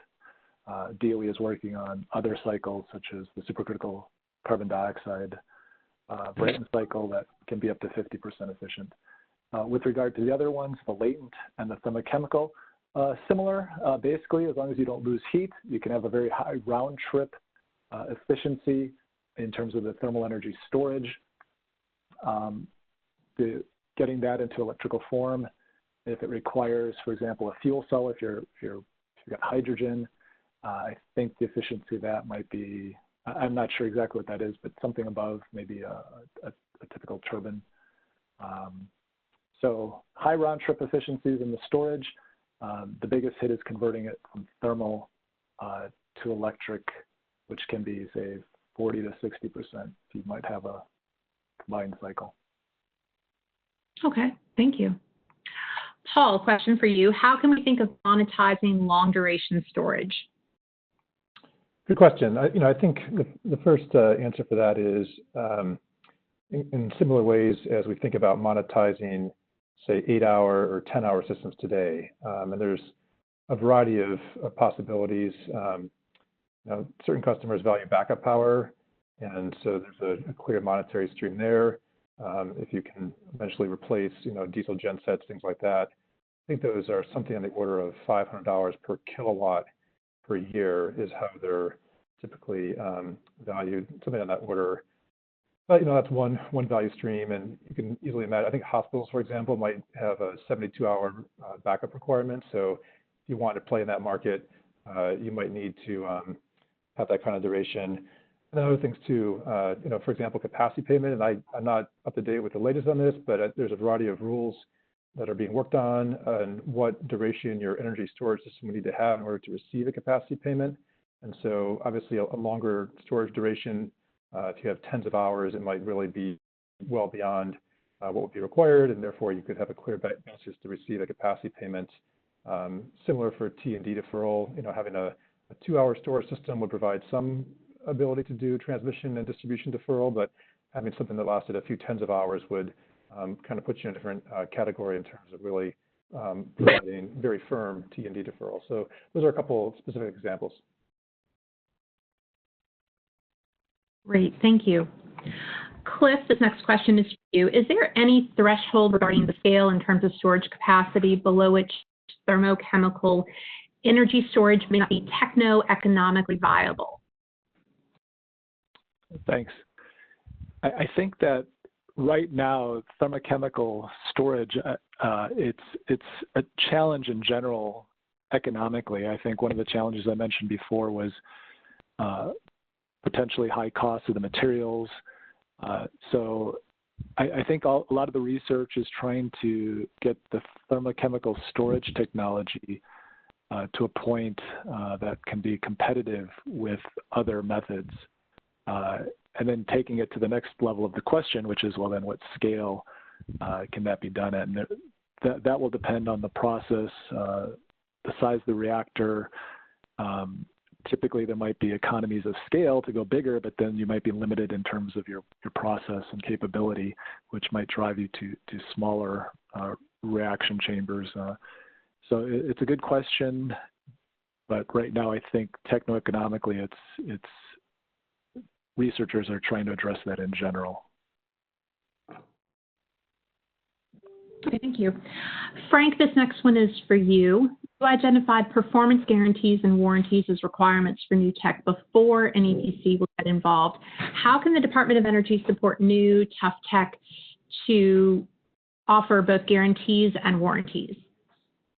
Oh, that's an excellent question. And not to say before we would get involved, but before we would commit to building a 20-year life facility. So understanding the equipment, the warranties. Look at today's situation. A lithium-ion battery system, 50 megawatts, 200 hours, commissioned today is probably going to have a 20-year life or more. Well, there hasn't been lithium-ion on the grid for more than 10 years yet.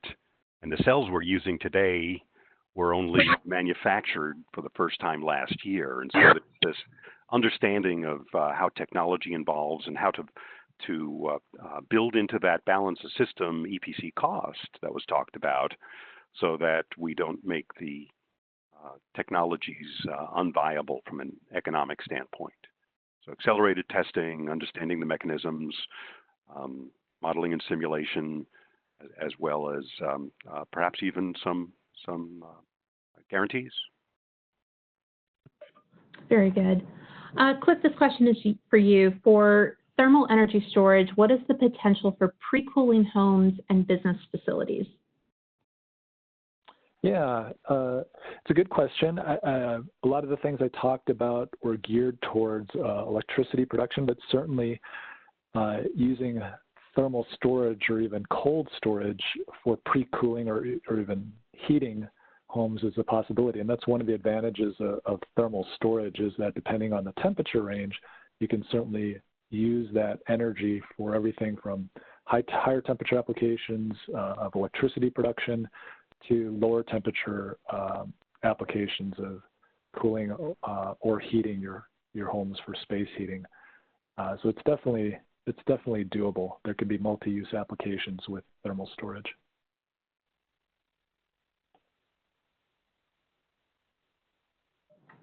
All right. Let's see here. So, Paul, how can we think of monetizing long duration storage? I think we did one already, actually. Oh, sorry about that. Yes, we did. Yeah. Let's see, Cliff, what are the safety challenges of each of the TES technologies that you identified? Yeah, it's a good question. I think safety is an important issue that has to be recognized when dealing with large-scale storage with batteries. Lithium-ion, we're aware of some of the challenges or safety challenges there. With thermal storage, anytime you're dealing with elevated temperatures, we have to be careful. Oftentimes these large building-sized tanks, if you're dealing with molten salt, are isolated in regions that aren't heavily populated. The molten salt can react and produce some gases. There's been incidences reported at Crescent Dunes, although not really toxic. But they have mitigation measures. They actually have safety plans in place to deal with accidental releases or leaks. And with regard to the latent heat, talking about, I gave examples of the liquid air or the molten silicon. Anytime you're dealing with extreme temperatures, again, whether it's extreme hot or extreme cold, there has to be safety precautions put in place, and all these companies that are dealing with that have to have these procedures in place. Okay, thank you.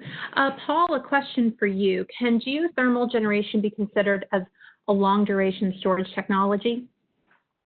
Good question. So at least in the context of the RP Days program, we focused exclusively on electricity in, electricity out systems. I think as Cliff has probably mentioned, there's also ways of doing thermal in and then electricity out. I think, as far as I know, there's not much injection of heat underground and then return back to electricity again. So obviously, in some sense, any generator is providing power to the grid and contributing to overall power production. But I think classically, you wouldn't consider geothermal generation as being a storage technology or a long duration storage technology. Great. Alex, a question for you. What are the theoretically achievable lifetimes for modern bidirectional inverters for batteries? 10, 20, 30 years, more?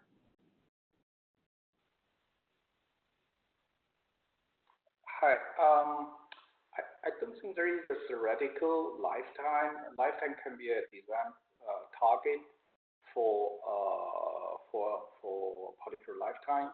You can always use better component to design for longer lifetime at a higher cost. So that's a short answer. But I think another way to look at the lifetime issue is we need to potentially consider design by directional inverter to be more modular and replaceable. And that way you can extend the overall system lifetime without counting on each individual component has to last for 30 years.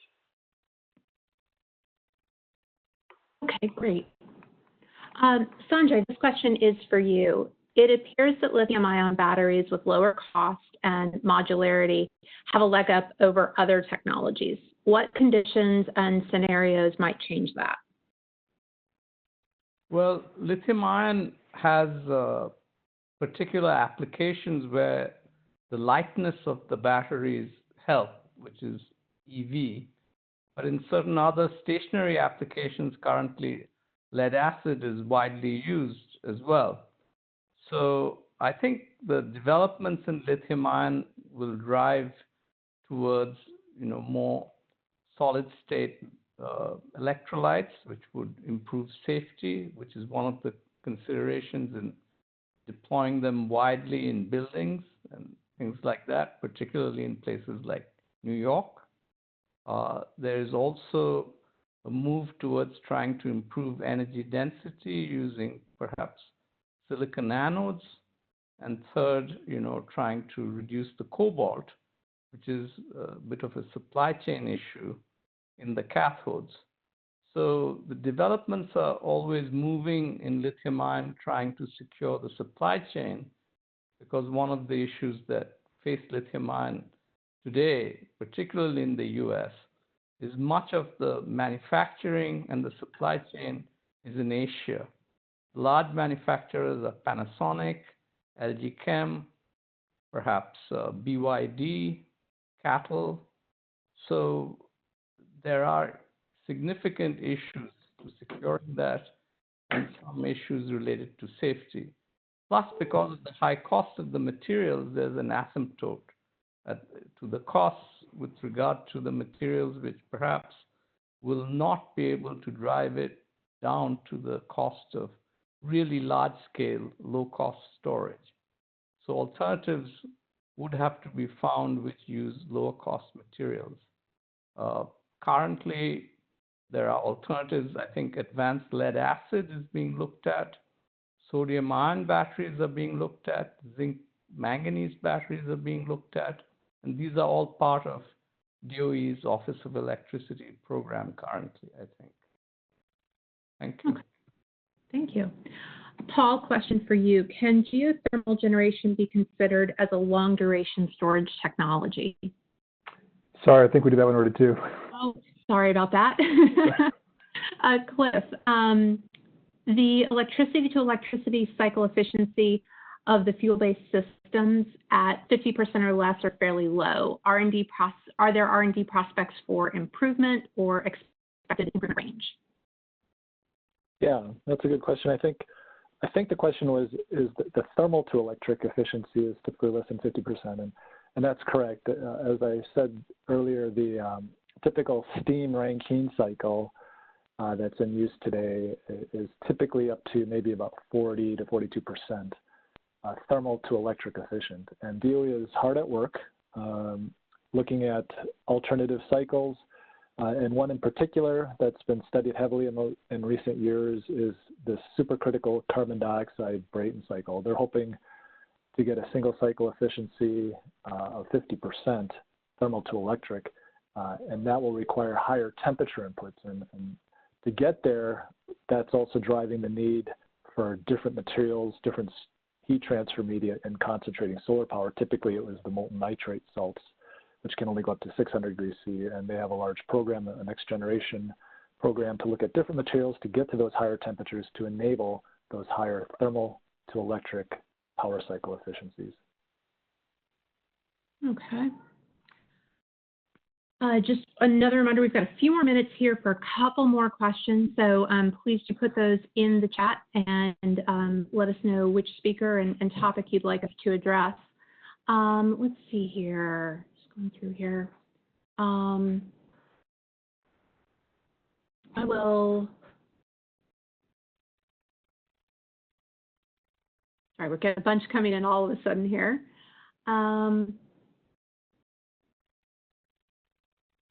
Let's see. Actually, I'd like to go back to some of our question one panelists, because we had a few that we were not able to get to. So, Mark, a question for Actually, no, let's see. Bob or Tom, would energy storage that offers authentic inertia be preferable than synthetic inertia?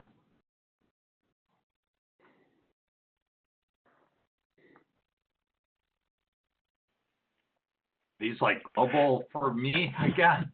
This is Tom. Could you repeat it again? Yeah, absolutely. Would energy storage that offers authentic inertia be preferable to synthetic inertia? I don't know. You know, the advantage of actual inertia is it's there and it's actual, and you don't have to use a control system to synthesize it. The advantage of synthetic inertia is that you don't have to just synthesize what would come out of an actual machine, so you have more flexibility, but you have to add a control system to deal with it. Then, you know, you have to get into all the questions of saying what signal are you sensing. It'd probably be local frequency, but it wouldn't necessarily have to be local frequency. Okay. This is Bob. In my opinion, natural inertia from rotating machines has one advantage in that it provides synchronizing torque. The effect on rock-off on the rate of change of frequency for a frequency event that's afforded by inertial response is nice, but we can do better. We can do it faster with storage or any inverter-based resource that can move faster than 3.5 seconds. So there's a trade-off. You lose the synchronizing torque, but you gain in the responsiveness of the system by using that control system. Okay. Sanjoy, this question is for you. Many new battery technologies are turning out to be improved or innovative forms of long-known battery technologies. How important is it to come up with new technologies versus re-examining the older chemistries? That's a really great question, actually. And whoever asked that question is absolutely right, that most of the technologies that we are pursuing today have been around for 30 years. For example, lithium-ion, as somebody pointed out, was invented in the 70s and commercialized in the 90s, and then eventually it entered the grid around sort of 2010 and so on. So these have been around for a long time, like lead acid, zinc manganese, and so on. So what is sort of new are flow batteries to some extent. They're fairly at an early stage, though. And they also have been around for a while. I remember seeing a swimming pool at a utility which was going to be used at some point for a flow battery, and it was never used. But really new ideas have not come forward very much.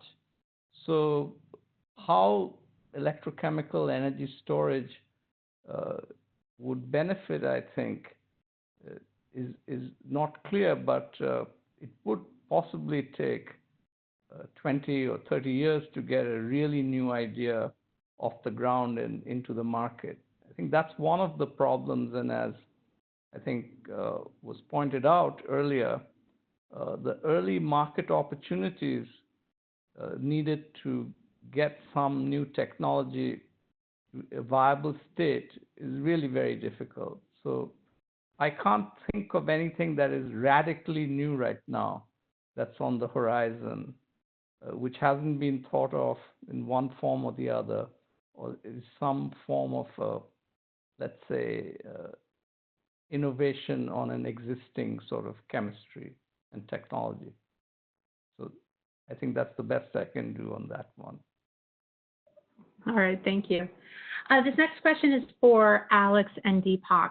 It's about power to grid application of electrical power. Is there any host that is currently engaged in this kind of research? How can we better guarantee the stability of the electricity transportation without disturbing the network frequency? Alex, do you want to go first, or? Okay, I can give a quick response. If I understood correctly, the question maybe is about the vehicle-to-grid application, either for charging the vehicle or the energy in the vehicle go back to the grid and its relationship to the stability of the grid frequency. So I think this is generally dealt with in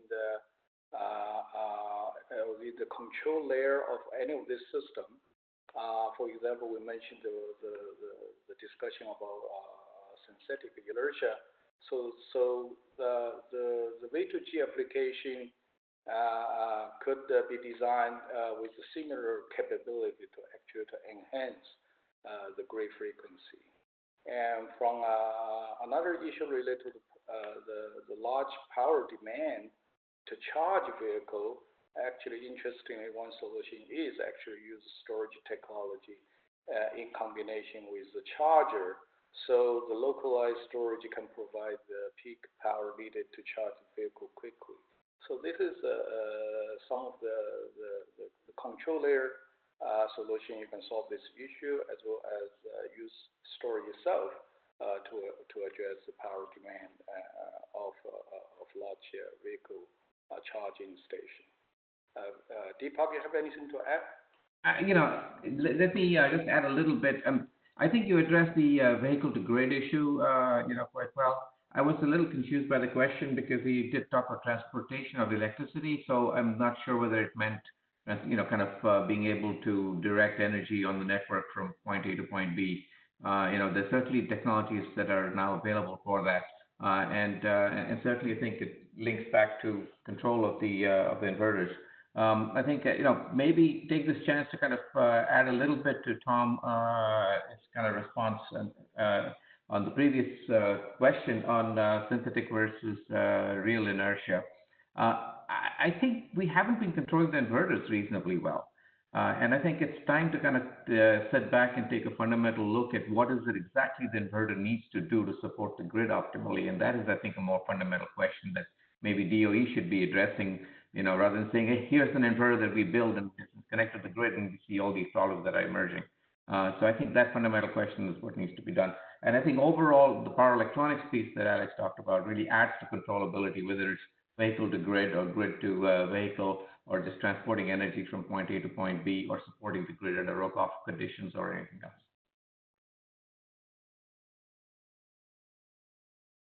All right. And our last question is for Eric Shea. When will the roadmap be released for comment? So we are in the last stages of formatting or finalizing the storage challenge roadmap, and we're hoping to have it released within the next few weeks. Very good. Thank you.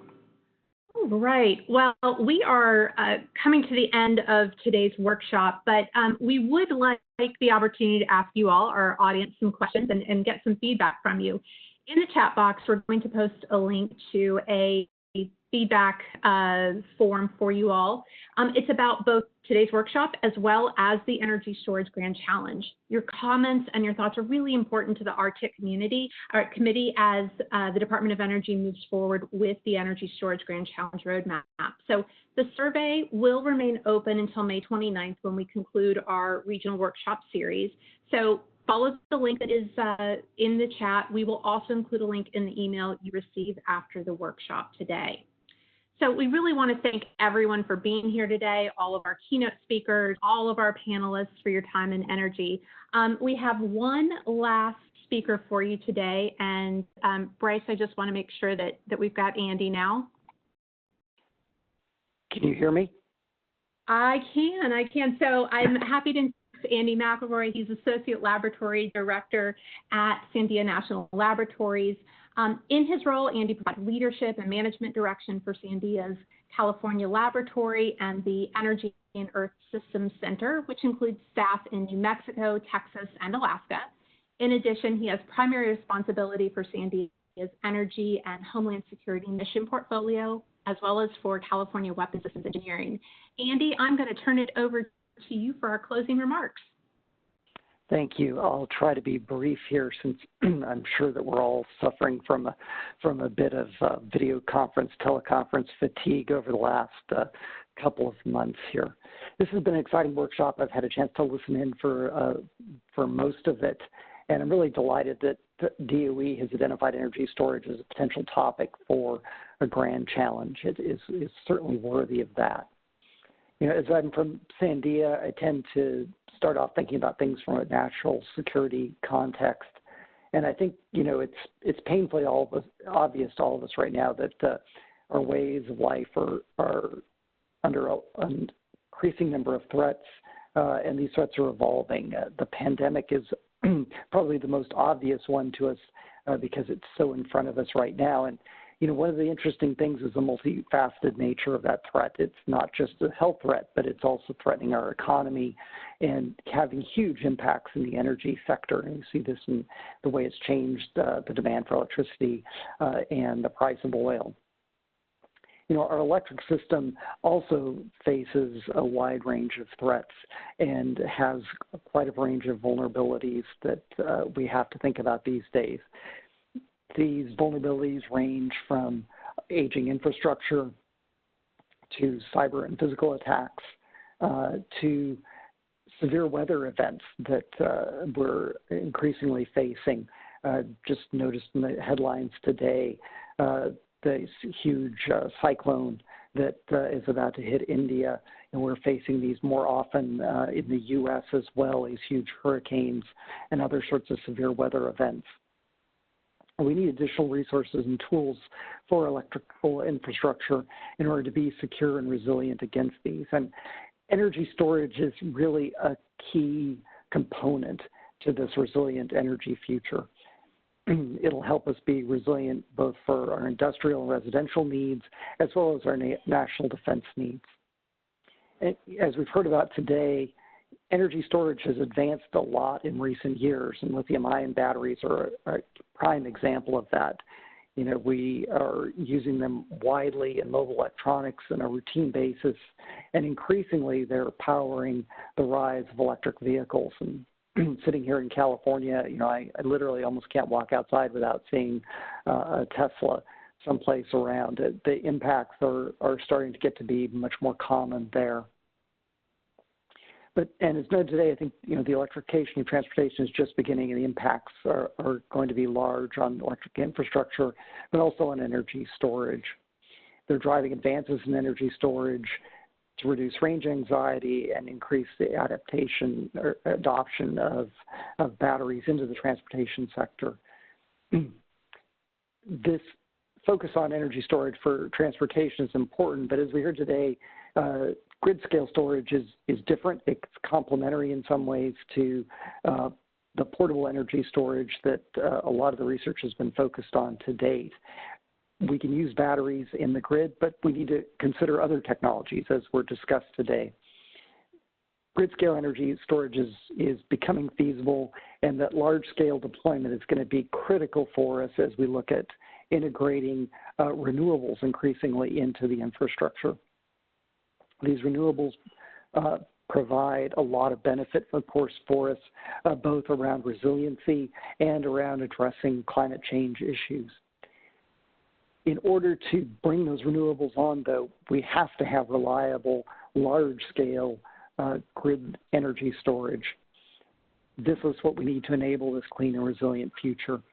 And as we look at increasing the deployment of electrified vehicles, as we look at increasing the deployment of renewables, we have to figure out how to incorporate grid energy storage as a key and common component of the electrical grid. So we need advances in the current technologies, as we were just hearing in that last question, as well as thinking about enabling advances that, you know, are really just being imagined. And they may be older technologies, but ones that we haven't really fully embraced as grid energy options, such as the thermal storage technologies that Cliff was talking about earlier. And we also need to think about new control and integration strategies to get these technologies successfully integrated into the grid in a reliable and robust way. Just the storage alone won't do it, and that integration into the full system is a key part of thinking about the future of grid-scale energy storage. So as we look forward here, leadership in energy storage and R&D and manufacturing is important to keep the U.S. safe, secure, and globally competitive. This Grand Challenge initiative from DOE will help the U.S. maintain its leadership in this key area. And I really applaud DOE leadership for thinking about this as a Grand Challenge initiative. It's worthy and would be a terrific investment for the nation.